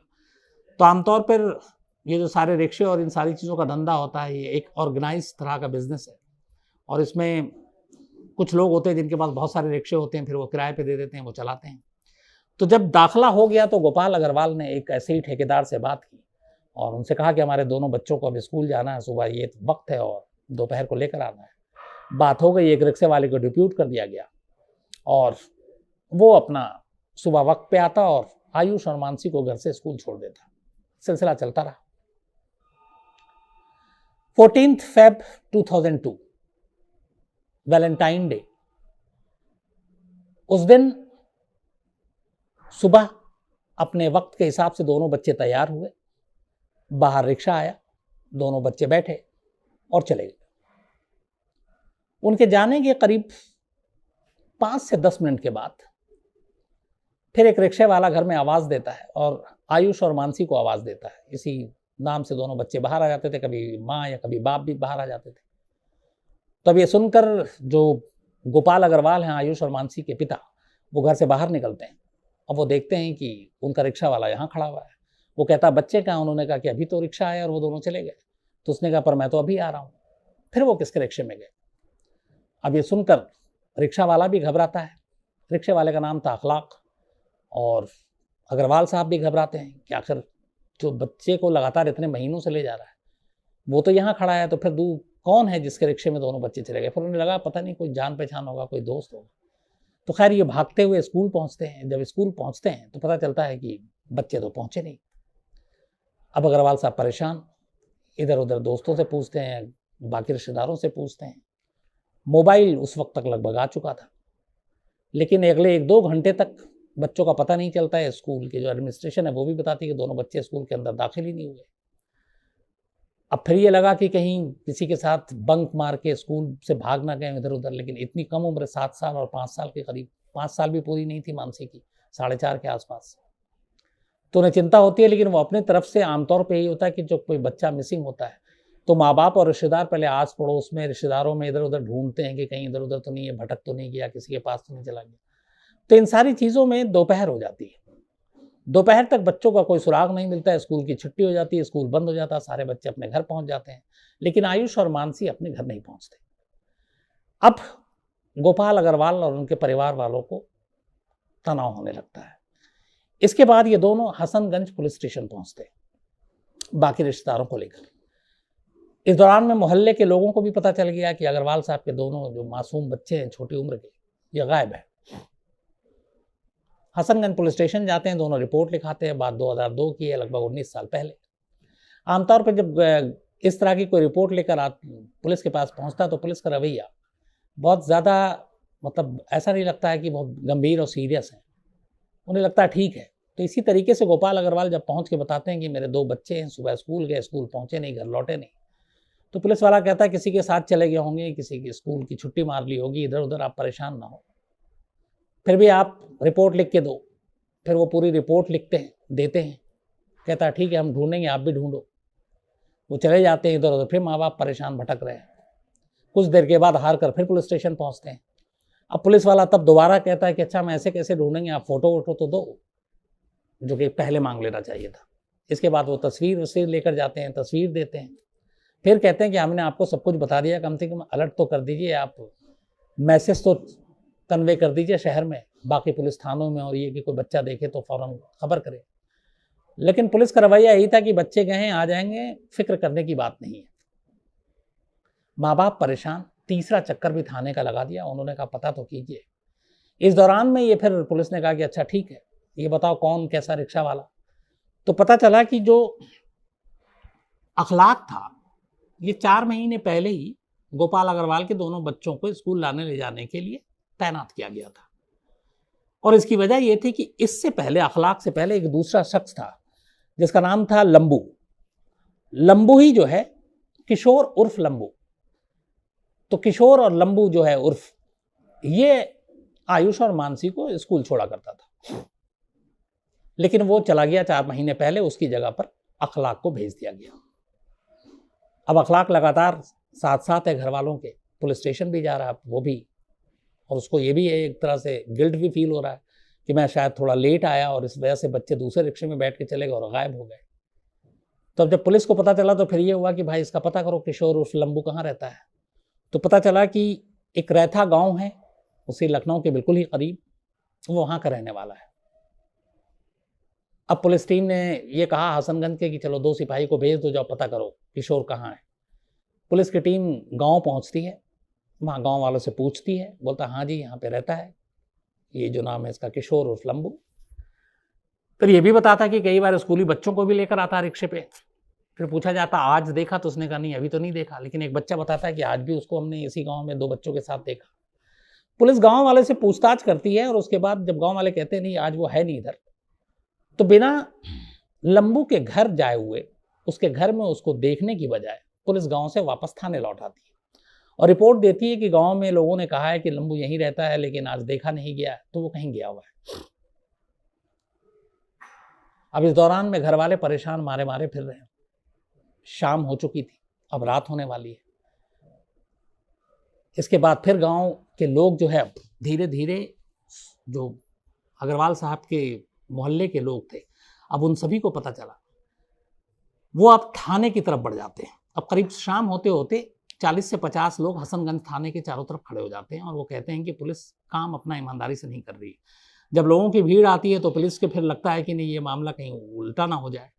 फिर रात को कहा जाता है, उनके माँ बाप कहते हैं कि जब पुलिस गई, पूरे गांव से पूछताछ हुई, तो उस घर के अंदर क्यों नहीं गई जिस घर में लंबू रहता है। इसके बाद अब इंस्पेक्टर साहब को लगा तो उन्होंने फिर 2 सिपाही को भेजा, बोला जाओ पता करो। अब इस बार भी ये टीम जाती है, फिर पूछताछ करती है, लेकिन बिना गांव में उसके घर में दबिश डाले, क्योंकि कुछ लोग कह देते हैं कि लंबू यहाँ है नहीं, और वो चली आती है। अब घर वालों के सब्र का पैमाना छलकता जा रहा था। इस दौरान यहाँ तक क्या कि गोपाल अग्रवाल के अपने रिश्तेदारों ने खुद कहा कि हम जाते हैं गाँव में, और वो गाँव पहुँचे और रात को उन्होंने जाकर अपने आप वहाँ सब कुछ पूछताछ की और वापस आकर पुलिस को बताया कि लंबू को शाम को भी गांव में देखा गया और आप लोग कह रहे हैं कि वो गांव में है नहीं। अब भीड़ भी आ चुकी थी, बच्चों को गायब हुए कई घंटे हो चुके थे, तनाव बढ़ता जा रहा था। आखिरकार फिर इंस्पेक्टर साहब, बात एसपी और सीओ तक पहुंची। उन्हें लगा कि हसनगंज थाने के बाहर भीड़ है, आगे चल के कुछ और ना हो जाए गड़बड़, तो उन्होंने इंस्पेक्टर को खुद कहा कि आप फोर्स लेकर गाँव जाइए। रात करीब 1 से 1:30 के दरमियान पहली बार इंस्पेक्टर फोर्स लेकर अब रहता गांव पहुंचते, जिस गांव के पुलिस 2 चक्कर काट के आ चुकी थी, और दोनों बार ही उन्होंने उस घर के अंदर दबिश नहीं दी, न झांकने की कोशिश की। अब तीसरी बार इंस्पेक्टर फोर्स के साथ पहुंचते हैं गांव में। किशोर उर्फ लंबू के घर की निशानदेही हो चुकी थी। वो वहां पहुंचते हैं तो देखते हैं कि दरवाज़ा खुला हुआ है। पुलिस की टीम अंदर दाखिल होती है। जब वो अंदर दाखिल होती है तो देखती है कि एक कमरे में चारपाई पर 2 लोग नशे में बुरी तरह टुन लेटे हुए हैं। पुलिस उन दोनों को दबोचती है। इसके बाद तलाशी लेती है तो उसी चारपाई के नीचे 2 बच्चे मिलते हैं। पुलिस उन दोनों बच्चों को बाहर निकालती है। पहली नजर में यह लगा कि दोनों बच्चे बेहोश हैं, सांसें चल नहीं रही थी। पुलिस बदहवास फौरन दोनों बच्चों को लेकर, और पुलिस के साथ कुछ रिश्तेदार भी थे, सबसे नजदीकी उसी गांव के एक हॉस्पिटल में पहुंचते हैं। वो देखकर हाथ खड़े कर लेते हैं। इसके बाद पुलिस की टीम उन दोनों बच्चों को बलरामपुर हॉस्पिटल ले जाती है। बलरामपुर हॉस्पिटल में जैसे ही ले जाया जाता है, डॉक्टर देखते हैं दोनों को ब्रॉड डेड डिक्लेयर कर देते हैं, यानी कि दोनों पहले से ही मर चुके थे, दोनों मुर्दा थे। अब जैसे ही ये बात पुलिस इंस्पेक्टर और उन लोगों को पता चली, सभी के हाथ पैर फूल गए, क्योंकि मामला 7 साल और करीब 4.5 से 5 साल 2 मासूम बच्चों की मौत का था। और इससे पहले थाने के पीछे चारों तरफ लोग खड़े हो चुके थे। घर वाले पहले ही इल्ज़ाम लगा चुके थे कि पुलिस हमारी इतनी सब कुछ डिटेल देने के बाद भी काम नहीं कर रही है। 2 बार गांव गई, घर तक नहीं गई। अब यहाँ से पुलिस को लगा कि मामला गड़बड़ हो जाएगा। इसके बाद अब खबर तो खैर देनी ही थी परिवार को। परिवार को खबर मिली कि आयुष और मानसी की मौत हो चुकी है। पूरा मोहल्ला गम में डूब गया और साथ में गुस्से में। इसके बाद धीरे धीरे लोग हसनगंज थाने की तरफ बढ़ते चले गए। कुछ देर के बाद अलग अलग चौराहों पर भीड़ जमा हो गई। तब तक ये खबर भी फैल चुकी कि इन दोनों बच्चों की मौत का जो जिम्मेदार था वो किशोर उर्फ लंबू था, जो कि इन दोनों बच्चों का रिक्शा वाला था, जो घर से स्कूल से घर ले जाता था। माँ बाप अपने भरोसे पर उसके हवाले करते थे बच्चे को। तो जैसे ही पता चला कि इस वारदात के पीछे एक रिक्शा वाला शामिल है, भीड़ का गुस्सा अचानक बिफर पड़ा। सड़क पे अब उन्हें जहां कोई भी रिक्शा दिखता वो उसे आग लगा देते। टायरें इकट्ठा कर करके चौराहे पे रखी गई। अच्छा, एक एक रिक्शे के कई ठेकेदार जो होते हैं, एक एक उनके पास पूरा एक तरह से टाल होता है जिसमें 50-100 रिक्शे रात को आपने देखा होगा हर शहर में सड़क किनारे खड़ी कर देते हैं, क्योंकि सुबह फिर आता है, किराए पे रिक्शे दे देते हैं, रिक्शा वाला ले जाता है। दिन भर जो कमाता है उसका एक मुश्त उनका हिस्सा होता है या महीना होता है। तो अब रात को, क्योंकि रात हो चुकी थी, लाइन से रिक्शे खड़े हुए अलग अलग टाल में, और लोगों का गुस्सा कि एक रिक्शे वाले ने ये कुछ किया है, तो जितना भी रिक्शे थे उन सब में आग लगा दी। और जितने रिक्शे वाले उन्हें नजर आए जो सो रहे थे कुछ इधर उधर, उनको पकड़ के पीटना शुरू कर दिया। मतलब अजीब सी एक हालात पैदा हो गए शहर में, लखनऊ के, और ख़ासतौर पर डॉलीगंज के आसपास। अब जब ये बात पता चली तो फिर आला अफसर भी जागे। उसके बाद कहा गया कि भैया पुलिस फोर्स मंगाया जाए। फिर पीएसी पहुंची। तब तक ये खबर फैल गई कि जो उधर जो 2 लोग घर में थे उनको तो पकड़ा ही, फिर उसके बाद जो तीसरा आरोपी था उसको भी पुलिस पकड़ के और हसनगंज थाने ही ले आई। अब इनके आने के बाद भीड़ को यह पता चल गया कि आयुष और मानसी के जो कातिल है वो थाने के अंदर है। अब पूरी भीड़ इस जिद पर अड़ी थी कि उन तीनों को उनके हवाले कर दिया जाए, वही उसको सजा देंगे। अब उन तीनों को सौंपने का मतलब था उन तीनों की जान, और भीड़ वाकई जान लेने पे उतारू थी। अब पुलिस के लिए बड़ी मुश्किल, आनन फानन में पीएसी बुलाई गई। हसनगंज थाने के पीछे से एक रास्ता है, उस रास्ते में पीएसी आई और उन तीनों आरोपियों को हिरासत में ले जाकर फिर किसी दूसरी जगह पर, गुमनाम जगह पर ले गई, ताकि उनकी जान बचाई जा सके। इस दौरान में फिर आला पुलिस अफसर पहुंचे, लोगों को समझाया, भीड़ को समझाया, जिनमें एक राजेश पांडे जी भी थे। और बड़ी मुश्किल से भीड़, जो कि सुबह तक जमी हुई थी, लेकिन फिर भी भीड़ वहां से तो हटी, लेकिन उसके बाद अब बच्चों का अंतिम संस्कार था, उसमें एक भारी भीड़ उमड़ पड़ी और हर एक का गुस्सा पुलिस को लेकर था। इधर इन तीनों को जब अगले दिन कोर्ट में पेश किया गया जुडिशियल मजिस्ट्रेट की अदालत में, तो ये भी पता था कि इनको पेश किया जा रहा है, वकीलों तक को पता चल चुका था। वकीलों ने इन तीनों की पिटाई शुरू कर दी। बड़ी मुश्किल से वकीलों से बचाया जा सका इन तीनों को। उसके बाद पुलिस वाले, एक सब इंस्पेक्टर, बाकी लोग कुछ सस्पेंड किए गए। फिर इन तीनों से जब पूछताछ हुई तो उसके बाद पूरी कहानी सामने आई। कहानी ये थी कि जब पहली बार आयुष और मानसी का स्कूल में एडमिशन हुआ था, तो उस स्कूल में एडमिशन के बाद घर से स्कूल और स्कूल से घर के लिए सवारी चाहिए थी। गोपाल अग्रवाल ने एक ठेकेदार, जो रिक्शा का ठेकेदार था, उससे बात की। उसने किशोर उर्फ लंबू से मिलवाया और कहा कि कल से आपके बच्चों को यही स्कूल ले जाएगा और यही वापस ले आएगा। फिर उन्होंने उसके घर भेजा, घर दिखा दिया, आयुष और मानसी को भी मिलवा दिया गया। उसके बाद अब ये रूटीन हो गया, किशोर आता, दोनों बच्चों को ले जाता, वक्त पे छोड़ देता, और ये सिलसिला कई महीने चलता रहा। लेकिन इस दौरान में अब किशोर को शराब पीने की लत लग गई और वो अक्सर अपने मालिक से पैसे मांगता। कई बार ये भी कह देता कि आप बच्चों को स्कूल से घर छोड़ने के महीने तो आप बहुत लेते हो और हमें कम देते हो, मेहनताना हमारा। तो इन सारी चीज़ों से दोनों में झगड़ा भी हुआ और आखिर में उन ठेकेदार ने एक दिन गुस्से में किशोर से कहा कि तुमको अब मैं नहीं रखूंगा और तुम कल से आयुष और मानसी को लेने नहीं जाओगे, कोई और जाएगा। और वहीं खड़ा हुआ एक दूसरा रिक्शा वाला अखलाक था, उन्होंने कहा कि कल से तुम जाओगे। और शाम को अखलाक को ले जाकर फिर गोपाल अग्रवाल से मिला भी दिया और कहा कि वो छुट्टी पे चला गया है, इसलिए अब अखलाक इन दोनों को लेकर जाएगा। और अगले दिन से अखलाक उन दोनों बच्चों को ले जाने लगा, करीब 4 महीने तक। इस बात से किशोर नाराज हो गया कि एक तो पैसे नहीं दिए, ऊपर से मुझे हटा दिया। अब उसे लगा कि क्या करें।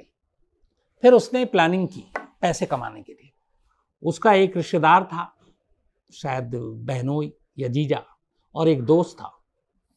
इन दोनों के साथ मिलके उसने फिर प्लानिंग ये की कि हम क्यों ना गोपाल अग्रवाल के दोनों बच्चों को किडनैप करें, उनसे करीब 50,000 रुपये रैंसम मांगे। और इससे 2 फायदा होगा, एक तो वो गायब होंगे तो उन लोगों का शक होगा ठेकेदार पर, वो ठेकेदार का नाम लेंगे, और फिर अखलाक फंसेगा तो दोनों की पुलिस पिटाई भी करेगी। ये सारी चीज़ें सोच ली। इसके बाद 14 फरवरी की सुबह, चूँकि किशोर को जानते थे दोनों बच्चे और मोहल्ले के लोग, तो अपने एक दोस्त पप्पू जिसका नाम था उसको घर भेजता है। उससे पहले वो बाकायदा घर दिखाता है, उसे बताता है कि वो वहाँ जाएगा, बच्चे सुबह स्कूल के निकलने के लिए घर से कहाँ पे खड़े होते हैं, रिक्शा कहाँ रुकती है, और वो कैसे नाम लेते हैं। कभी कभी कोई लेडी या खुद फादर भी उसके बाहर आएंगे, तो तुम्हें नाम लेना है आयुष, मानसी, और उसके बाद फिर तुम्हें ये कहना है कि आज तबीयत ठीक नहीं है इसलिए मैं आया हूँ, तो बैठा के ले जाना है। तो यही हुआ। ये वक्त से पहले, 7 से पहले, जो तीसरा था पप्पू दोस्त किशोर का, वो घर के बाहर खड़ा हो गया। इत्तेफाक से बच्चे भी पहले निकल आए।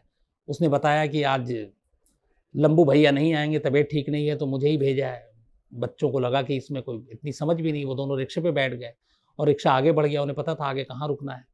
इस दौरान में खुद किशोर उर्फ लंबू एक ऐसी जगह खड़ा हो गया जहाँ से अखलाक इन दोनों को लेने के लिए इनके घर तक जाता।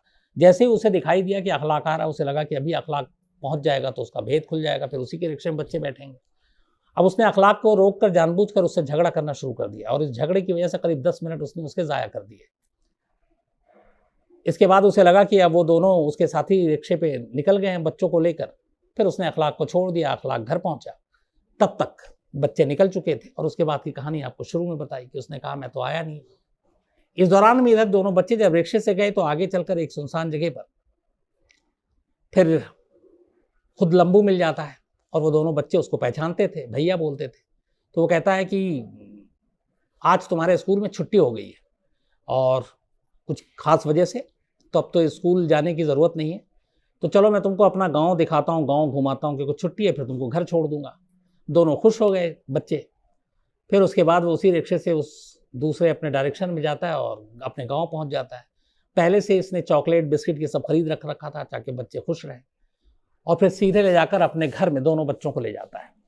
अब दोनों बच्चे खूब चॉकलेट खा रहे हैं, खेल रहे हैं। 7 और 4.5 साल की उम्र ही क्या होती है। लेकिन शाम जैसे जैसे हो गई, वक्त बीतता गया, 5 बजे अब दोनों बच्चे रोने लगते हैं और कहते हैं कि हमें अपने पापा के पास जाना, पापा के पास जाना। अब ये लोग कहते हैं कि अच्छा मैं अभी जाता हूँ पापा के पास, तुमको लेके चलता हूँ, बस मैं आता हूँ। फिर ये तीनों बाहर निकलते हैं, ठेके पे जाते हैं और खूब शराब पीते हैं।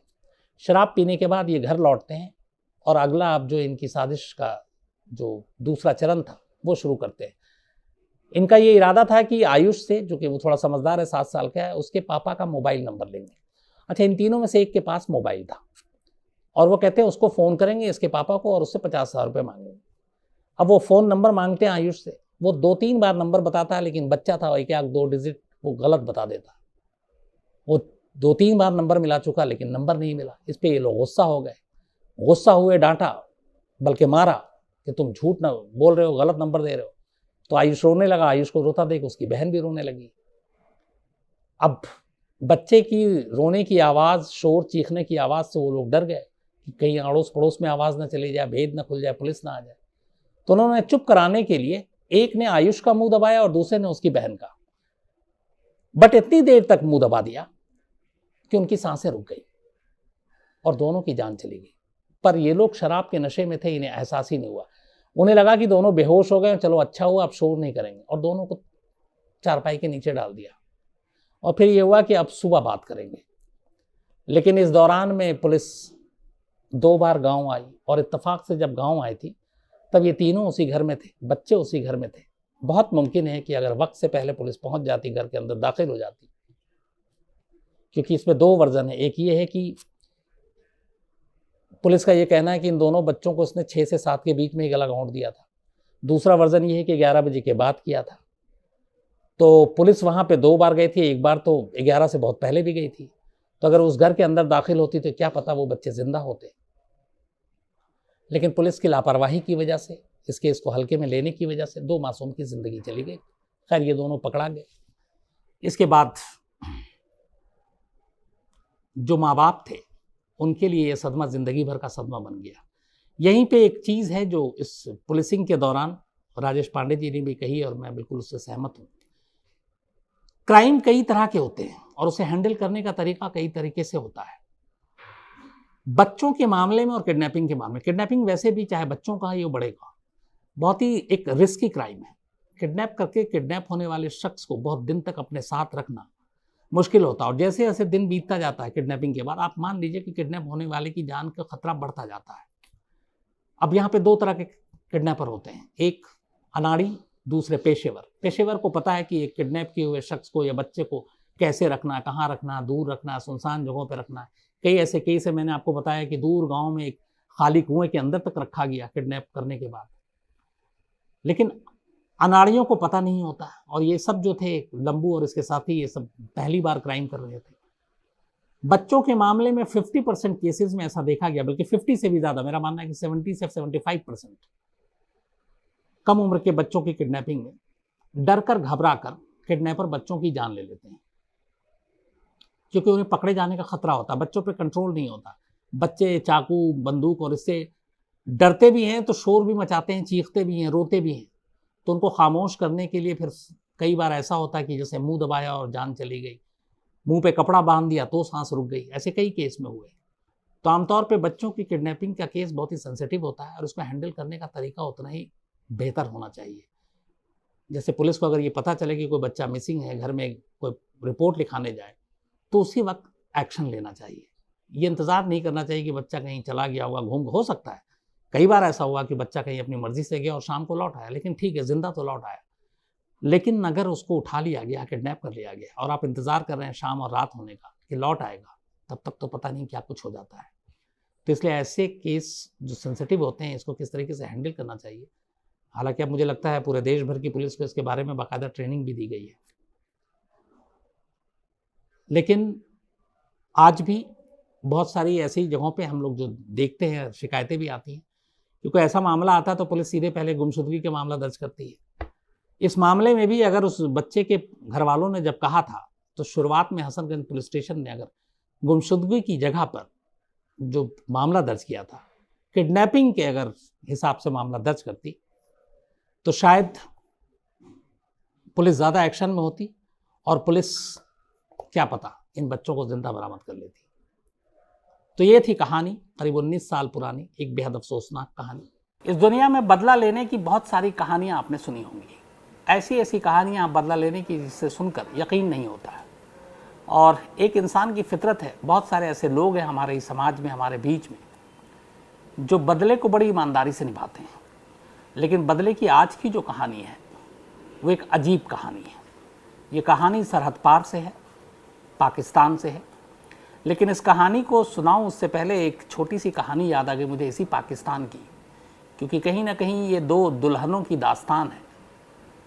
तो वो आपको पहले बताता हूँ। बात 2017 की है। पाकिस्तान में एक जगह है, नॉर्थ ईस्ट इलाके में पाकिस्तान के, मुजफ्फरगढ़। वहाँ एक लड़की रहती थी, 21 साल की, उसका नाम था आसिया बीबी। आसिया बीबी को शाहिद नाम के एक लड़के से मोहब्बत थी, दोनों पड़ोस में रहते थे।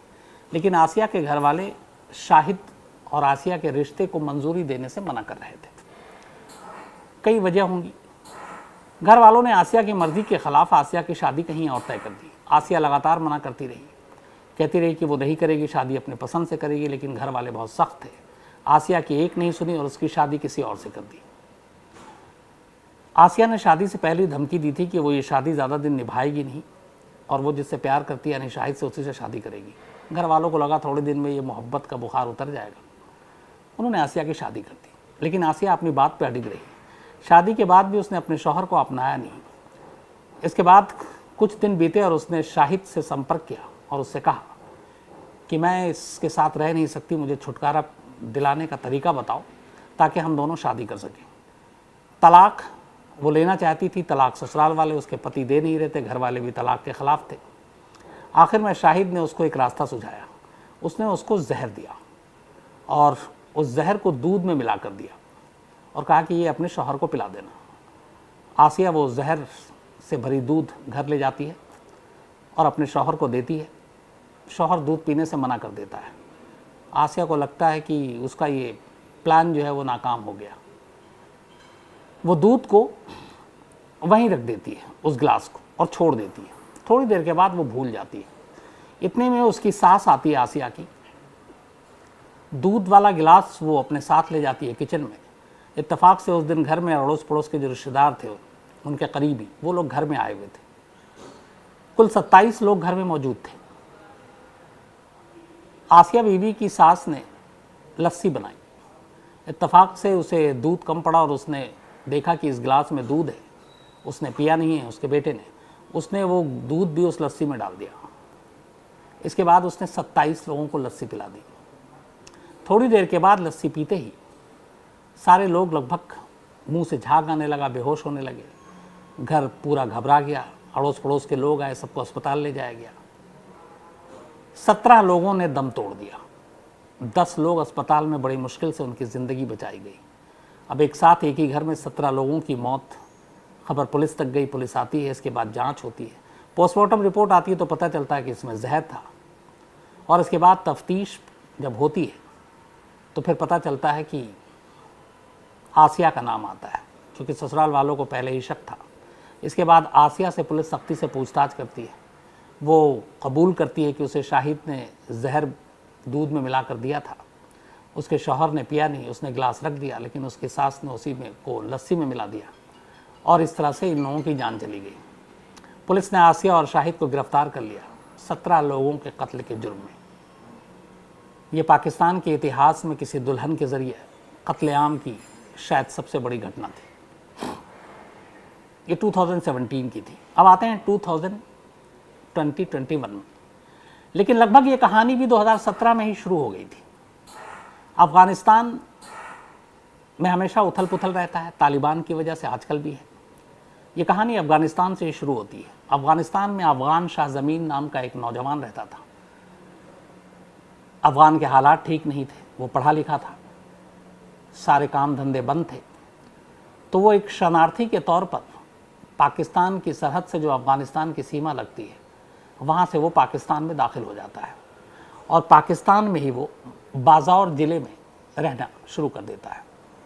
पाकिस्तानी हुकूमत भी उस वक्त अफ़गानी शरणार्थी को अपने यहाँ जगह देती थी, तो उसमें कोई इशू था नहीं। अफ़गान शाह ज़मीन अब बाज़ौर में रहता है, छोटी मोटी नौकरी करता है। इसी दौरान उसकी मुलाकात होती है यास्मीन नाम की एक लड़की से। थोड़े दिनों में दोनों में मोहब्बत हो जाती है। इसके बाद दोनों की शादी हो जाती है घर वालों की रजामंदी से। अब दोनों बेहद खुश थे। कुछ वक्त के बाद इनकी एक बेटी होती है। इस दौरान रोज़गार की तलाश में अब अफ़गान शाह बाज़ौर से निकलकर पेशावर पहुंच जाता है। पेशावर में वो अपना छोटा मोटा काम करता है। जब जब छुट्टी मिलती है वो वापस बाज़ौर अपनी बीवी और बेटी के पास आता। कुल मिलाकर इनकी ज़िंदगी बहुत ही खुशगवार गुजर रही थी। अफ़गान शाह ज़मीर का एक दोस्त था, उसका नाम था गुलिस्तान। ये भी बाज़ौर का रहने वाला था और पेशावर में काम करता था। अफ़गान शाह और गुलिस्तान दोनों बहुत ही जिगरी दोस्त थे। अफगान शाह जो भी कमाता था उसने बैंक में कोई अकाउंट नहीं खोल रखा था। शायद उसकी वजह बहुत सारी होगी, शरणार्थी था, पाकिस्तान बैंक में अकाउंट खोलना ना खोलना। तो वो जो सेविंग करता था वो सारे पैसे गुलिस्तान को दे देता था, क्योंकि गुलिस्तान पाकिस्तानी था और बाजावर में था, दोनों दोस्त थे। और वो उससे कहता था कि ये पैसे तुम जमा करो, जब मुझे ज़रूरत होगी तो मैं ले लूँगा। बेटी बड़ी होगी, स्कूल में दाखिला है, बाकी चीज़ें हैं, कल को बीमारी है, दवा है। तो धीरे धीरे अफगान शाह अपनी जमा पूंजी गुलिस्तान को देता रहा। वक्त बीतता गया। 2018 की तारीख आ गई, साल 2018 में अचानक जब अफगान शाह बाजावर पहुंचा तो उसने अपने दोस्त गुलिस्तान से कहा कि जो पैसे मैंने तुम्हारे पास रखवाए वो मुझे दे दो, कुछ ज़रूरत है, कुछ घर का काम है, कुछ तबीयत भी ठीक नहीं है, डॉक्टर को भी दिखाना है। तो गुलिस्तान ने कहा कि इस वक्त तो उसके पैसे हैं नहीं, लेकिन तुम अभी बीमार हो, एक काम करता हूँ मैं तुम्हें चलो दवा दे देता हूँ और तुम ठीक हो जाओगे। दोस्त था, अफगान शाह को कोई शक नहीं होता है। इसके बाद अफगान शाह को गुलिस्तान, वहाँ पे एक जगह है इनायत कली बाज़ार, वहाँ से वो 2 इंजेक्शन लाता है और कुछ दवाएं, और वहाँ से लाने के बाद बाजावर में ही एक नदी के किनारे दोनों की मुलाकात हो जाती है। गुलिस्तान उससे कहता मैं तुम्हारे लिए दवा ले आया हूँ, डॉक्टर से पूछ लिया हूँ, जो तुमने सिम्टम और बीमारी बताई थी वो डॉक्टर के पास उसको खुद नहीं ले गया, बल्कि वो उसके हालात डॉक्टर को बताए। उसने कहा डॉक्टर ने ये इंजेक्शन दिया और दवा दिया, तुम 2 दिन में ठीक हो जाओगे। और नदी किनारे उसने कहा कि ये काम करो, पहला इंजेक्शन तो तुम अभी ले लो। और बोला कि मुझे मालूम है इंजेक्शन कैसे देते हैं, क्योंकि उस वक्त वहाँ पे बहुत सारी ऐसी चीज़ें थी जिसमें आम लोग भी इंजेक्शन देना, और ये सारी जहाँ पे जंग जैसे या फिर तालिबान का भी पाकिस्तान में काफ़ी ज़ोर रहा। तो अफगान शाह को लगा कि उसका दोस्त है, कोई बात नहीं। उसने एक इंजेक्शन अपने हाथ से गुलिस्तान ने अफगान शाह को लगा दिया और दवा दी। बोला कि अब जाओ घर जाकर आराम करो, रात को दवा खा लेना, अगला इंजेक्शन कल लगवा लेना, या तो मैं ही आ जाऊँगा। अफगान शाह घर पहुँच जाता है अपनी बीवी और बेटी के पास, लेकिन घर पहुँचने के अगले 1-2 घंटे के अंदर ही उसकी हालत और बिगड़ जाती है। थोड़ी देर में वो बेहोश हो जाता है। यास्मीन घबराई, कुछ पड़ोसियों की मदद से अफगान शाह को, अपने शौहर को अस्पताल ले जाती है नज़दीक के। जब वो अस्पताल जाती है तो डॉक्टर उसको मुर्दा करार देते हैं। बात आई गई हो गई, सभी ने कहा कि वो बीमार था, इसी की वजह से शायद मौत हो गई। मौत की खबर सुनकर सभी उसके जानने वाले आते हैं, उसमें गुलिस्तान भी था। इसके बाद उसकी तदफीन की जाती है, दफना दिया जाता है। पोस्टमार्टम नहीं होता, न डॉक्टर मौत की वजह बताता है, इसलिए कि पोस्टमार्टम हुआ नहीं। लेकिन यास्मीन को अपने तरीके से अब पता करना था कि ये मामला है क्या। अच्छा, इत्तेफाक से जिस इलाके में ये लोग रहते तो उस वक्त वहाँ कोई पुलिस स्टेशन नहीं था आसपास में, और जहाँ रिपोर्ट लिखाएं तो पुलिस के पास भी नहीं जा पाए लोग, क्योंकि अब इतनी दूर कौन जाएगा। फिर घर वालों पड़ोसियों ने कहा कि एक बीमारी से आम मौत है। लेकिन यास्मीन को ये बात हजम नहीं हुई, उसे लगा कि ये मामला गड़बड़ है और ये कत्ल है। अब यास्मीन ने एक जासूस और एक पुलिस अफसर के तौर पर खुद ही इस पूरे मामले की तफ्तीश शुरू की। वो पता लगाना चाहती थी कि उसके शौहर की मौत की असली वजह क्या है। इसके बाद उसने अपने कुछ लोगों के ज़रिए पता कराया, जो इंजेक्शन और दवाएं थी उसके बारे में जानकारी इकट्ठा की, किस डॉक्टर को दिखाया गया उससे जानकारी इकट्ठा की गई। तो बहुत सारी चीज़ें मैच नहीं की। गुलिस्तान ने जैसे बताया कि वो वहाँ से इंजेक्शन लेकर आया, उस डॉक्टर ने ये कहा था, उस नाम का कोई डॉक्टर ही नहीं था, और कोई प्रिस्क्रिप्शन मिला नहीं। अगर दवा और इंजेक्शन दी है तो प्रिस्क्रिप्शन होना चाहिए, नुस्खा होना चाहिए, वो भी नहीं था। तो ये सारी चीज़ें यास्मीन को एक मकाम पर ले गई, सोच पर, कि इसके पीछे उसके पति, उसके शौहर की मौत के पीछे कहीं ना कहीं गुलिस्तान का हाथ है। और एक सॉलिड रीज़न उसके पास ये था कि अफगान शाह ने शुरू से यास्मीन को सब कुछ बता रखा था। उसने कहा था कि वो सेविंग करता है, घर में चूँकि पैसा रख नहीं सकता, इलाका ठीक नहीं है, कल को कोई चोर आ जाए, ले जाए लूट कर, तो इसीलिए मैं गुलिस्तान के पास पैसे रखवाता हूँ। और उसने बाकायदा सारा हिसाब किताब दे रखा था। इसी दौरान में जब गुलिस्तान से यास्मीन पूछती है कि अफगान शाह ने कुछ पैसे रखवाएं आपके पास, कहता है वो नहीं, मैंने सब उनको दे दिए। अब यास्मीन को उससे पहले अफगान शाह ने बताया था कि उसके पास पैसे हैं, अब वो पैसे भी बता रहा है कि सब दे चुके हैं। यहाँ से उसका शक और यकीन में बदल जाता है।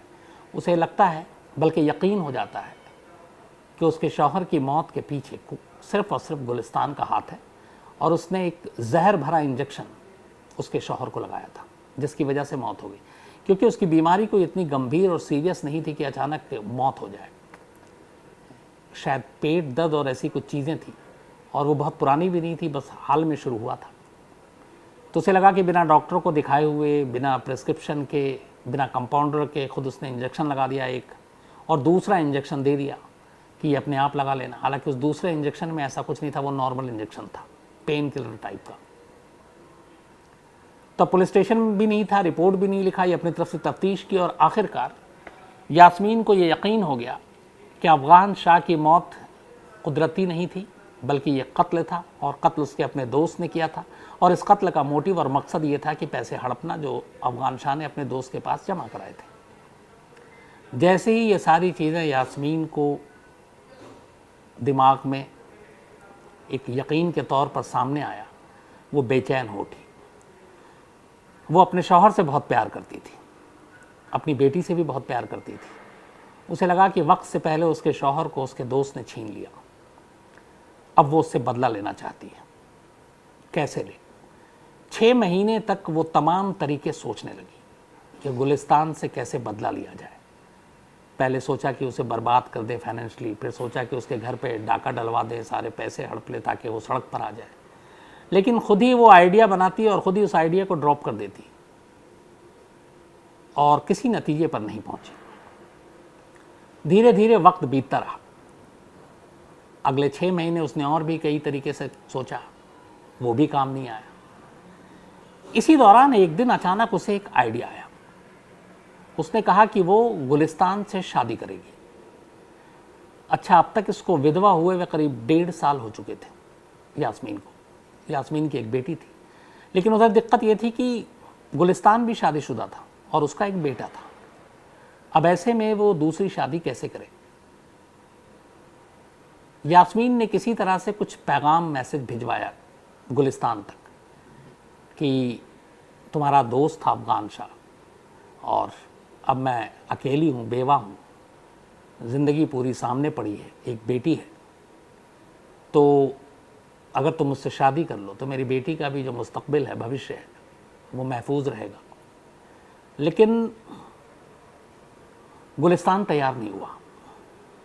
उसने कहा कि देखो, मैंने कभी तुम्हें इस नज़र से देखा नहीं, और दूसरी बात ये कि मेरी ऑलरेडी एक बेटा है और बीवी है। तो ये बात चलती रही, मैसेज भिजवाती रही यास्मीन, गुलिस्तान इनकार करता रहा। धीरे धीरे वक्त और बीतता गया। अब 2021 आ गया, लगभग 2.5 साल हो गए अफगान शाह की मौत को। यास्मीन बेचैन थी कि कैसे बदला लें, मौका मिल नहीं रहा है और शादी से भी इनकार कर रहा है। फिर यास्मीन ने एक चाल चली। उसने अफगान शाह से एक दिन मिलने का फ़ैसला किया गुलिस्तान से, और गुलिस्तान से कहा कि उसके पास काफ़ी पैसे हैं और मैं चाहती हूँ कि तुम एक अच्छी कार ख़रीदो, एक अच्छा घर हो, तुम्हारी ज़िंदगी अच्छा हो, तुम्हारे बेटे की भी ज़िंदगी अच्छी हो, और तुम लोगों की भी मदद करते हो, तो ये सारी चीज़ें होंगी। तो ये पैसे हैं, मैं चाहती हूँ तुम्हें एक कार दूँ, लेकिन उसके लिए ज़रूरी है कि तुम मुझे एक आसरा दो और मुझसे शादी करो। गुलिस्तान लालच में पड़ जाता है। उसे लगता है कि चलो इतने पैसे आ रहे हैं, गाड़ी भी मिल रही है, अब जाकर वो शादी के लिए तैयार हो जाता है। इसके बाद करीब 6 महीने पहले यास्मीन और गुलिस्तान की शादी हो जाती है। अब लेकिन चूंकि वो ऑलरेडी शादीशुदा था, पहली बीवी नाराज़ हो जाती है, इसलिए दोनों गुलिस्तान अपना घर छोड़कर एक किसी दूसरे रिश्तेदार के घर पे चला जाता है यास्मीन के साथ रहने के लिए। फिर थोड़े दिन के बाद तीसरे रिश्तेदार के साथ। अब यास्मीन को इधर मौका नहीं मिल रहा है क्योंकि लगातार दूसरों के घरों में वो लोग रह रहे हैं। अब इसमें 6 महीना बीत जाता है और लगभग ये जुलाई का महीना आ जाता है। अभी लास्ट वीक जुलाई के शुरू में यास्मीन कहती है गुलिस्तान से कि कब तक हम अपने रिश्तेदारों के घरों में रहेंगे और कब तक इधर से उधर भटकेंगे, उससे अच्छा एक काम करते हैं, एक घर किराए पे ले लेते हैं और वहाँ रहते हैं, पैसे तो है ही हैं। इसके बाद वो लालच भी देती है कि मेरे पास भी पैसे हैं। फिर उसी इनायत कली बाज़ार में, जहाँ पे ये पहले रहती थी और जहाँ दम तोड़ा था उसके शौहर ने, उसी इलाके में वो गुलिस्तान को अपने साथ ले जाती है और एक घर 3,000 रुपये पर मंथ किराए पे ले लेती है। अब गुलिस्तान और यास्मीन और उसकी बेटी ये एक घर में किराए के साथ रह रहे हैं। पहली बार यास्मीन को अब मौका मिला कि इस घर में कोई और नहीं है, कोई रिश्तेदार नहीं है, बस यही 3 लोग हैं। लेकिन पहला चरण पूरा हो चुका साजिश का। अब ये था कि मारें कैसे, क्योंकि गला दबाकर मारना अकेले बस की बात नहीं थी। वो हट्टा कट्टा था गुलिस्तान, यास्मीन नाजुक थी, उसे लगा कि वो उस पर काबू नहीं पाएगी, तो क्या करें? जहर खरीदेंगे तो शक हो जाएगा लोगों को या पकड़ी जाएगी। तो अब मारने के लिए हथियार क्या करें? फिर इसका भी उसने हल निकाला। एक दिन उसने कहा कि तुम दिन भर बाहर रहते हो काम के सिलसिले में, फिर अपनी बेटे और उनसे भी मिलते हो, और मैं घर में अकेली रहती हूँ, घर में पैसे भी हैं, तो यहाँ पे चोर लुटेरे भी आ सकते हैं, तो हम लोगों को अपनी हिफाजत के लिए एक पिस्तौल ज़रूर रखनी चाहिए। गुलिस्तान कहता हाँ ये बात तो सही है। इसके बाद 13,500 रुपये में गुलिस्तान एक पिस्टल ख़रीद कर लाता है। मतलब यास्मीन कत्ल का हथियार भी उसी के हाथों से ख़रीदवाती है। तो अब पिस्टल भी आ गया 13,500 रुपये में। उसने यास्मीन ने कहा दिखाओ ये कैसे चलता है। बाकायदा गुलिस्तान से ही सब कुछ पूछा। उसने कहा कभी अगर मैं घर में अकेली फंस गई, बेटी है, कोई आ गया, तो अपनी हिफाजत के लिए इसको कैसे चलाएंगे? तो गुलिस्तान ने उसे बताया कि इसमें ऐसे गोलियां भरते हैं, इसको ऐसे ट्रिगर दबाते हैं। वो सब कुछ सीख गई। पिछले हफ्ते पहली बार अब यास्मीन को एक मौका मिलता है। उसने तय कर लिया था कि आज की रात ही वो गुलिस्तान से अपना इंतकाम लेगी, अपने शौहर के मौत का बदला लेगी। वो रात को जागी रहती है, गुलिस्तान सो जाता है। रात करीब 1 बजे वो उठती है बिस्तर से, दूसरे कमरे में जाती है जहाँ एक संदूक में वो पिस्टल रखा था।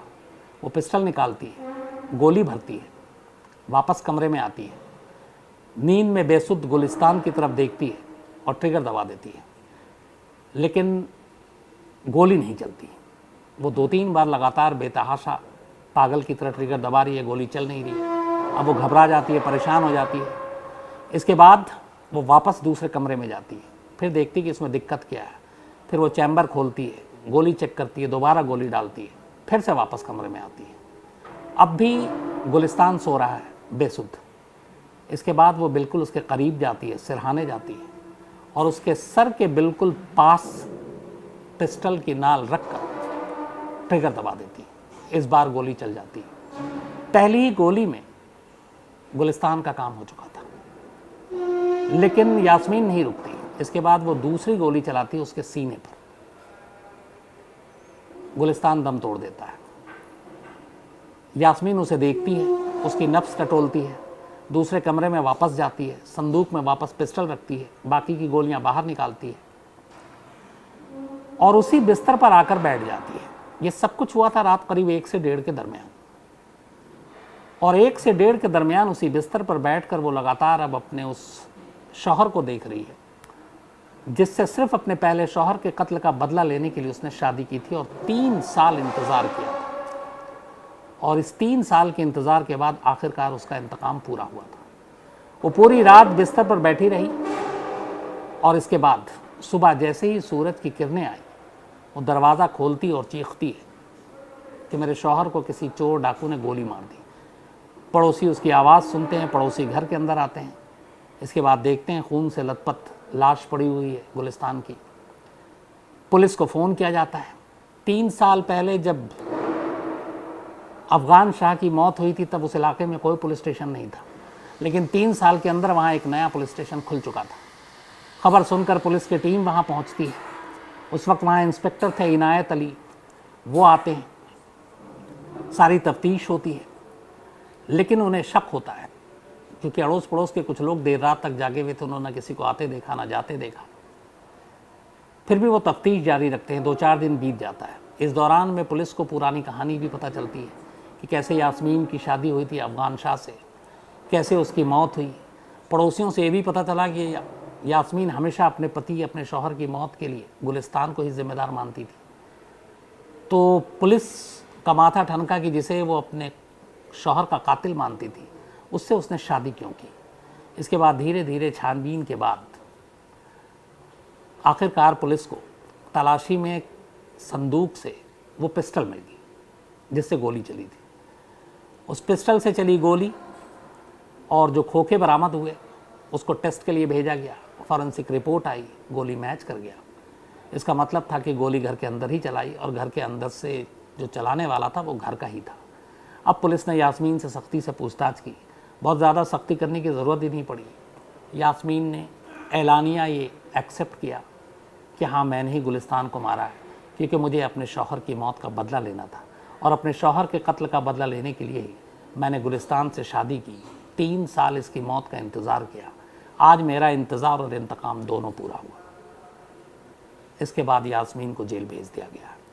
उस इलाके के आधे लोग यास्मीन को कातिल के तौर पर देखते हैं, बाजावर ज़िले में पाकिस्तान के। आधे लोग उसके साथ हमदर्दी रखते हैं कि इसने किस तरीके से 3 साल तक अपने दुश्मन से बदला लेने का इंतज़ार किया, उसके साथ शादी की, उसके साथ सोई, उसके साथ रही और फिर अपने हाथों से उसे मौत के घाट उतार दिया। तो ये थी कहानी सरहद पार पाकिस्तान से एक अजीब बदले की। शायद ये दुनिया की पहली ऐसी एक कहानी है क्राइम्स सीरियल किलर की जिसमें पूरी फैमिली सीरियल किलर है। इनको पकड़ने के लिए बाकायदा इनाम का ऐलान किया गया, पर क्या वो इनाम किसी को मिला? क्या ये सीरियल किलर फैमिली पकड़ी गई? ये क्यों कत्ल करते थे? कितने लोगों को मारा? कैसे मारा? क्या तरीका था? और क्यों एक फैमिली ऐसे संगीन जुर्म में एक साथ शामिल हुई? क्योंकि आमतौर पर ये होता है कि बहुत सारे ऐसे फैमिली हैं जिसमें कोई एक क्रिमिनल निकलता है, एक बदमाश निकलता है, बाकी शरीफ होते हैं। लेकिन यहाँ पूरी की पूरी फैमिली अगर सीरियल किलर हो तो ये बात थोड़ी सी चौंकाती है। तो पूरी कहानी में आपको ये आज सारी चीज़ें मैं बताऊंगा। कहानी 1870 की, 1870, मतलब करीब 30 साल उधर, करीब 150 साल होने को है। 150 साल पुरानी कहानी है। कहानी अमेरिका की है। अमेरिका में एक जगह है कैंसस। उस वक्त वो इंडियन टेरिटरी कहती थी, आजकल जो उसको कहते हैं जो वहाँ के लोग, ओक्लाहोमा। तो कैंसस ओक्लाहोमा की कहानी। और ये कहानी इसलिए सुर्खियों में आई कि अभी कुछ साल पहले इसी कैंसस की उसी जगह की जमीन की नीलामी हो रही थी। शायद अब वहां होटल बन गया है। और जब इस जमीन की नीलामी की बात आई तो फिर वो 150 साल पुरानी कहानियां लोगों को अचानक फिर से याद आ गई। कहानी एक सीरियल किलर फैमिली की।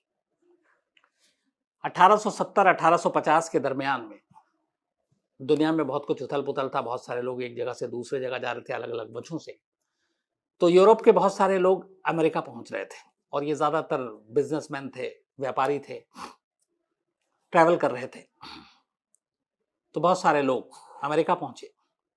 उन्हीं में से कहते हैं कि जर्मनी की एक फैमिली 1870 में कैंसस पहुंची।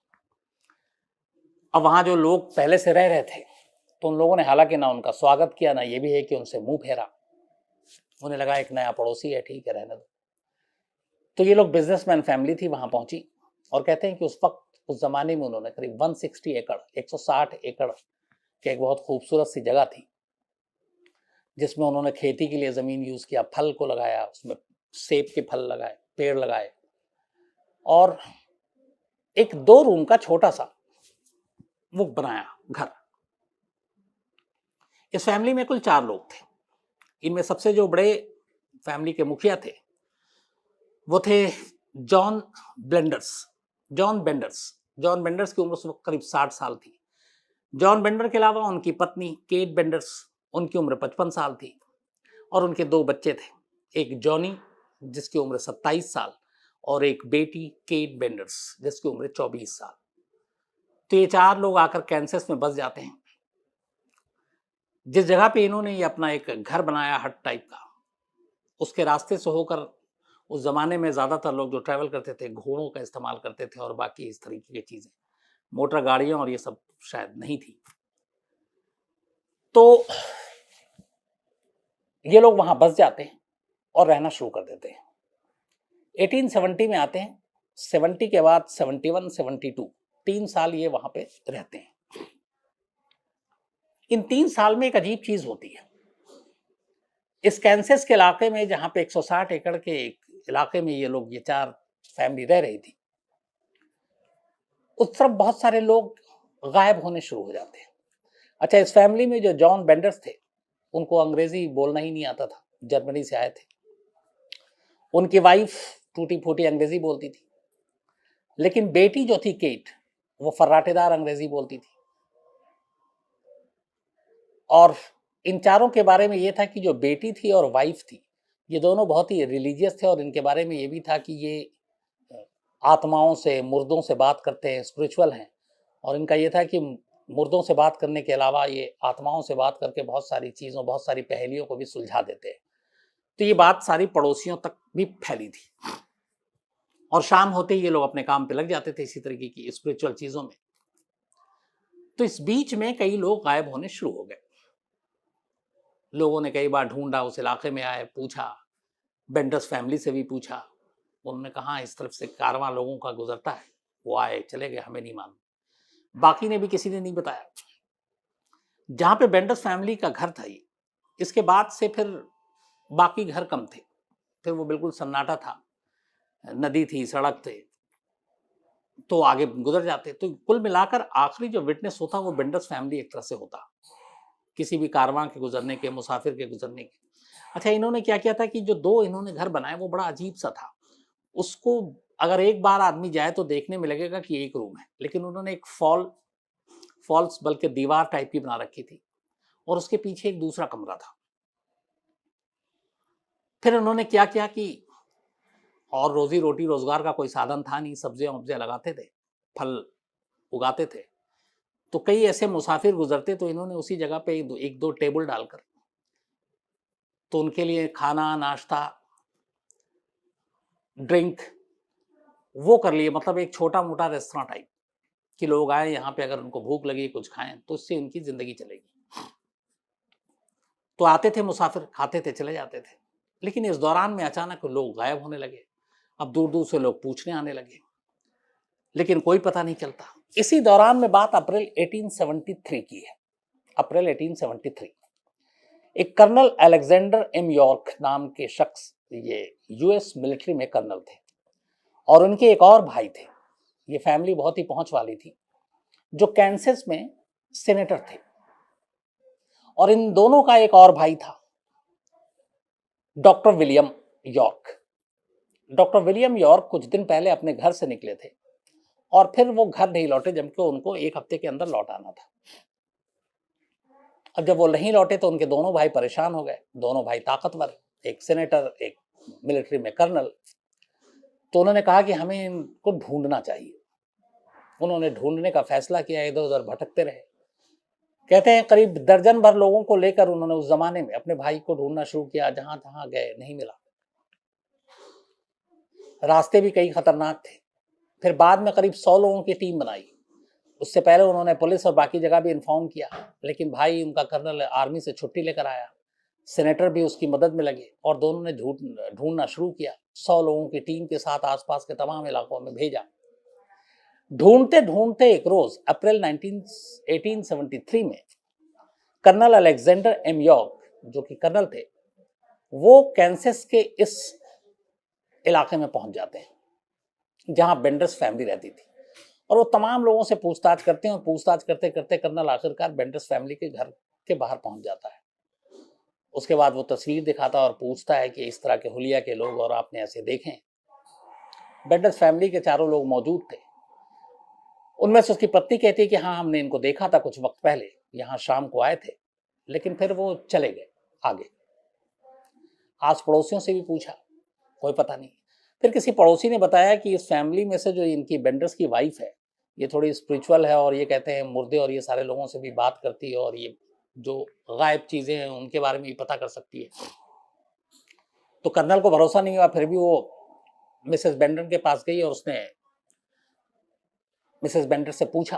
तो उन्होंने कहा मैं हेल्प कर सकती हूँ आपके भाई के लिए। तो डॉक्टर विलियम यॉर्क कहाँ गायब हुए, उसने उनके सामने ही कुछ एक स्पिरिचुअल सारी जो होती है वो करनी शुरू की। लेकिन करीब आधे घंटे के बाद फिर उसने कहा कि मैं नाकाम हूं, मैं नहीं बता सकती कि वो कहाँ है। तो ये सब सुनकर वो लोग चले गए। इसके बाद फिर तलाश शुरू की। 2 दिन के बाद दोबारा कर्नल अपनी टीम के साथ उसी इलाके में फिर पहुंचते हैं, क्योंकि जितने बाकी लोगों से पूछा तो उससे ये पता चला कि इस इलाके के आगे उनके भाई को किसी ने नहीं देखा था। कई ऐसे विटनेस मिले जिन्होंने कहा हाँ, फलाने दिन हमने उनको यहाँ देखा, उसके बाद कुछ ने कहा हमने यहाँ देखा। तो पूरी पूछताछ आकर उस कैंसस में बेंडर्स फैमिली के घर के बाहर ही आकर मामला रुक जाता। उसके बाद किसी ने, उसके हालांकि कई किलोमीटर आगे भी बहुत सारी बस्ती थी, लोग थे, बट उन्होंने कहा कि हमने इस इलाके में से गुजरते हुए देखा नहीं। तो कुल मिलाकर मामला आकर रुक गया बेंडर्स फैमिली का। आर्मी में चूंकि कर्नल, क्राइम और ये सारी चीजें की जानकारी, तो एक बार वो फिर टीम लेकर दूसरे दिन वहां पहुंचते हैं और जाकर बेंडर्स फैमिली से पूछताछ करते हैं। इस दौरान में पड़ोसियों ने बेंडर्स फैमिली के बारे में बताया कि ये लोग आए थे, अभी हाल ही में आए, और अजीब व्यवहार है इनका। शाम होते ही उनकी पत्नी और बेटी अजीब अजीब हरकतें करती है और ये लोग कम बोलते हैं। फादर तो चूंकि ज़्यादा बोलता नहीं क्योंकि उसकी अंग्रेजी ही नहीं आती, टूटी फूटी। बेटा भी कम बोलता है, माँ और बेटी दोनों बोल लेती हैं। तो फिर पूछा, तो इस बार जब पूछताछ हुई तो कर्नल ने नोटिस किया कि फादर से तो बहुत कम टूटी फूटी जुबान में उसने बताया। वाइफ के बयान अलग हैं और बेटी के बयान अलग हैं। वो कह रही कि शाम को यहाँ आए, दूसरे ने कहा कि नहीं वो सुबह गए, यहीं पे रुके थे। तो कुछ ऐसी चीजें थी जिसको कर्नल को डाउट हुआ। तो कर्नल के लोगों ने कहा कि इन चारों को उठा के ले चलते हैं, इनको इंट्रोगेट करते हैं तो सारी चीजें पता चल जाएगी। लेकिन कर्नल को यह था कि मैं आर्मी में हूं और इस तरीके से बिना सबूत के अपने कानून को हाथ में नहीं ले सकता हूं। कुछ और सबूत इकट्ठा करते हैं इस फैमिली के खिलाफ कि इनको कुछ जानकारी ये छुपा रहे हैं, तो फिर इनको हम लोग इंट्रोगेट करेंगे। तो और सबूत जुटाने की कोशिश में कर्नल अपनी टीम को लेकर वहां से चले गए कि पहले और सबूत जुटाते हैं फिर इनके पास आएंगे। वो सबूत जुटाते रहे। एक हफ्ते के बाद कर्नल उस इलाके में अपनी टीम को लेकर फिर से पहुंचते हैं। लेकिन जैसे ही वो उस बस्ती में, वो उस इलाके में दाखिल होते हैं, क्योंकि कई बार पड़ोसियों से भी पूछताछ कर चुके थे अपने भाई के बारे में, तो एक पड़ोसी बताता है कि अच्छा हुआ आप आ गए, मैं आपको ही कांटेक्ट करने की कोशिश कर रहा था। उसने पूछा क्या हुआ। उसने कहा आजकल बेंडर फैमिली के घर से कोई हलचल दिखाई नहीं देती और पिछले 2-3 दिन हो गए, ना कोई घर के बाहर आता है, ना कोई घर के अंदर जा रहा है, सन्नाटा है। कुछ जानवर उनके पालतू थे वो वहीं हैं, लेकिन उनमें से कोई भी मेंबर दिखाई नहीं दे रहा है।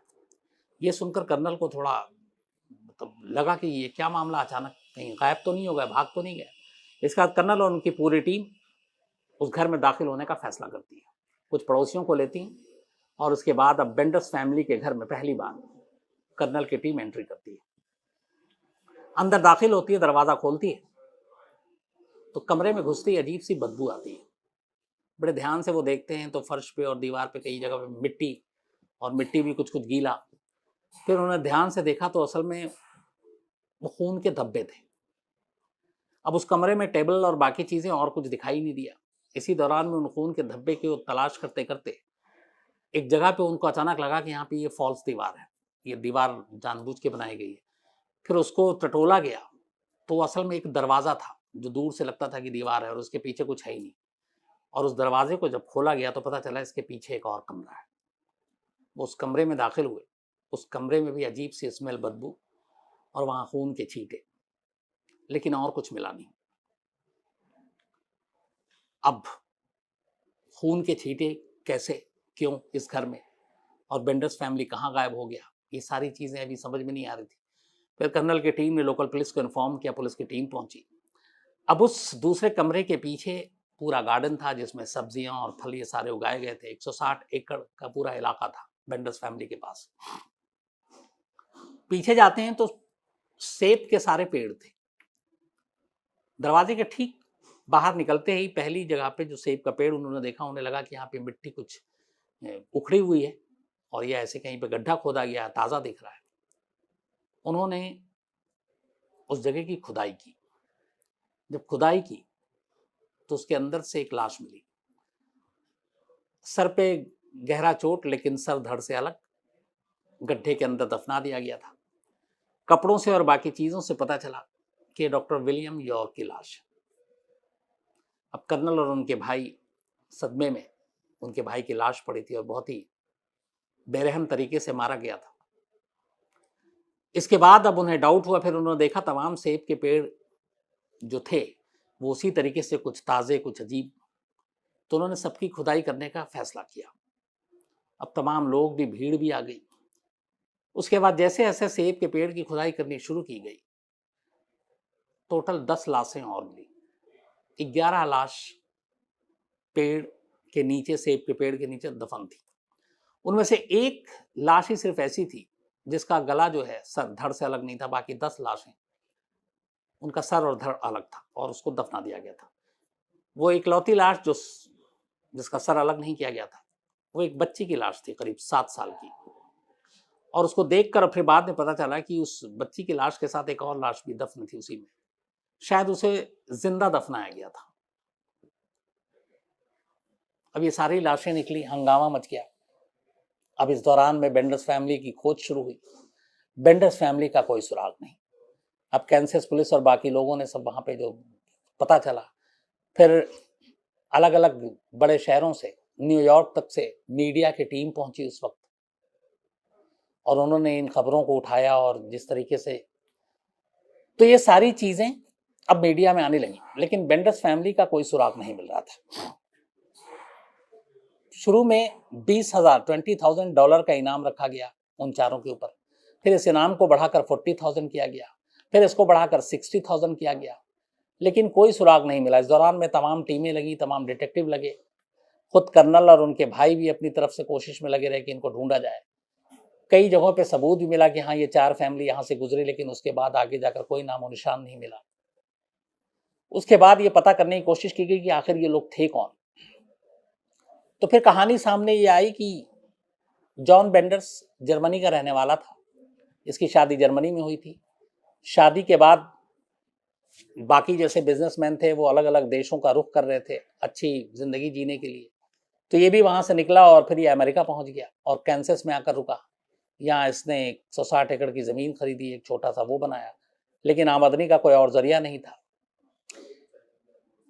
इसकी जो वाइफ थी केट बेंडर्स, इसके बारे में है कि शादी से पहले उसकी कई शादियां हुई थी और उसके तमाम पति की मौत हो गई। और कमाल की बात यह थी कि उसके जितने पति की मौत हुई उन सबके सर पे चोट के निशान थे। तो बाद में यह भी हुआ कि हर पति को उसने खुद मारा था अपने हाथों से। वो थोड़ी सी जो आत्मा, प्रेतात्मा और इन सारी चीजों इस पे बिलीव करती थी, और शाम 6 बजे डेली वो एक तरह से अपने उसमें चली जाती थी, जो उसका काम होता था प्रेयर करना और बाकी चीजें, और फिर उसका दावा था कि वो मुर्दों से बात करती है। तो उसके बारे में था कि उसकी दिमागी हालत ठीक नहीं है, और वही सारी चीजें फिर उसकी बेटी में आई। तो पूरी कहानी आई कि कैंसस में जब ये पहुंची फैमिली, तो अब इन्हें लगा कि हम कैसे और जिए, कमाई का कोई जरिया नहीं।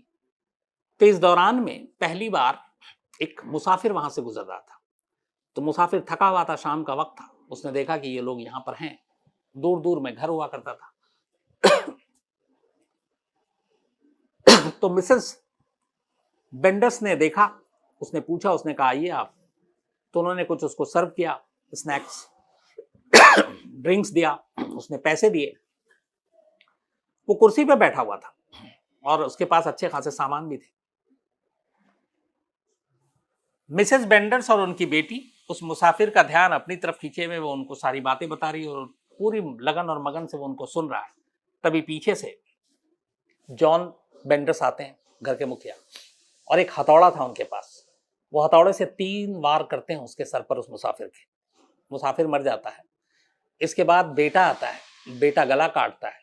फिर बीवी, बेटी और पति और ये सारे मिलकर उसकी लाश को घर के पीछे ले जाकर जमीन में गड्ढा खोद के दफना देते हैं और उसके जितने सामान वामान थे वो सब लूट लेते हैं। इस पहले कत्ल के बाद उन्हें लगा कि इससे काफी पैसे कमाए जा सकते हैं और आसपास में सन्नाटा था, ये इनके लिए आइडियल माहौल था। तो ये पहला कत्ल था। इसके बाद इसी तरीके से जितने मुसाफिर आए उसमें सभी का काम बटा हुआ था।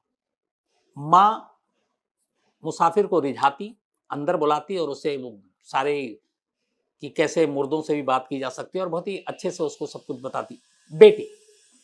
बेटी इंग्लिश फराटेदार बोलती थी और वो अपने उसमें एक तरह से एकदम काबू में कर लेती। उस जो फॉल्स दीवार थी, उसे लगता है कि इस कमरे में कोई और नहीं है, और वो अचानक दरवाजा खुलता और पीछे से बाप आता और वो हैमर से, हथौड़े से मारता। उसके बाद बेटा गला काटता, फिर चारों मिलकर लाश को दफना देते और इस तरीके से सेब के पेड़ की तादाद बढ़ती गई और उनके पास काफ़ी पैसे आते गए, क्योंकि वहाँ से जो गुजरने वाले थे ज़्यादातर व्यापारी टाइप के लोग थे, तो अच्छा खासा पैसा होता है। तो ये सिलसिला इनका चलता रहा। कहते हैं कि 21 कत्ल इन्होंने किया था। हालांकि उस बाग के पीछे से जो मिली वो 11 लाशें मिली थी, लेकिन ये 21 इसलिए कि उससे थोड़े आगे जाकर इस घर के और इनके पीछे ही एकड़ के पीछे एक नदी है।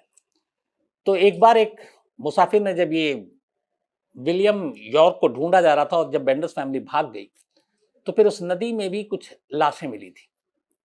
तो ये और उस तरीके से ही सर कटे हुए और बाकी चीजें, तो उससे जोड़ा गया कि ये भी बेंडर्स फैमिली का काम है। तो इस तरीके से ये खुलासा हुआ। अब आखिर बेंडर्स फैमिली गई कहां? तो जब विलियम यॉर्क को ढूंढने कर्नल उनके भाई पहुंचे, तब उनको लगा कि शायद अब हम पकड़ में आ जाएंगे, और उन्हें यह डर था कि अगर एक बार यहां तलाशी ली गई तो घर के अंदर की कुछ चीजें सामने आ जाएंगी, और अगर गार्डन की तलाशी ली गई तो पेड़ के नीचे जो दबी हुई लाशें हैं वो बाहर आ जाएंगी, तो फिर मुश्किल हो जाएगा। इस 21 कत्ल की बातें उस वक्त जब फैली और फिर मीडिया में भी आई, तो लोग इतने गुस्से में थे कि बेंडर्स फैमिली के पड़ोस में कई लोग रहते थे। एक ऐसा पड़ोसी था जिस बेचारे ने सिर्फ ये कह दिया कि मैं इनको अच्छे से जानता था और मेरी इनसे बातचीत भी होती थी। तो लोगों को लगा कि ये उसका साथी है। उसे भीड़ ने फांसी पे लटका दिया। बड़ी मुश्किल से बाकी पड़ोसियों को बचाया गया। अब बेंडर्स फैमिली का रहस्य बरकरार रहा कि वो है कहां, तो उसको लेके पुख्ता जानकारी आज तक किसी के पास नहीं है। हालांकि अब तो 150 साल है, वो अगर अपनी नेचुरल मौत भी मरे होंगे तब इस दुनिया में नहीं होंगे। लेकिन कहानी दो तीन है। एक कि वो लोग वहां से वापस शायद जर्मनी पहुंच गए और जर्मनी में ही रहने लगे। दूसरा, जर्मनी के अलावा एक मैक्सिको, कि वो उनके बारे में कुछ सबूत मिला कि मैक्सिको में भी जाकर छुप गए। तीसरा ये था कि शायद भीड़ ने ही अपने हाथों से उनके किए कि उन्हें सजा दे दी और उनकी लाश तक नहीं मिली, और इसको लेके बहुत सारे लोग बातें करते हैं कि ऐसा हो सकता है। लेकिन बेंडर्स फैमिली अमेरिका की हिस्ट्री की पहली ऐसी फैमिली थी जो सीरियल किलर थी। मतलब एक फैमिली 4 लोग और चारों मिलकर कत्ल किया करते थे, और 21 कत्ल का इल्जाम इनके सर के ऊपर, 11 लाशें घर के नीचे बरामद हुई। लेकिन ये चारों सीरियल किलर कभी रिकॉर्ड पर कानून के शिकंजे में नहीं आए, तो वो हमेशा लापता रहे। बल्कि उनकी मौत 150 साल के बाद भी ये पुख्ता तौर पर कोई दावा नहीं कर सकता कि वो कहाँ गए, क्या हुआ उनके साथ, जिंदा उस वक्त रहे थे या मार दिए गए, किसी और देश में बस गए, किसी और हुलिया और नाम के साथ बस गए। ये सारी चीज़ें कहीं नहीं मालूम। लेकिन ये अमेरिका की आज भी एक मिस्ट्री है, क्योंकि अमेरिका की हिस्ट्री की ये पहली सीरियल किलिंग फैमिली है, और इसको ब्लडी बेंडर्स के नाम से भी जाना जाता है। तो ये थी कहानी।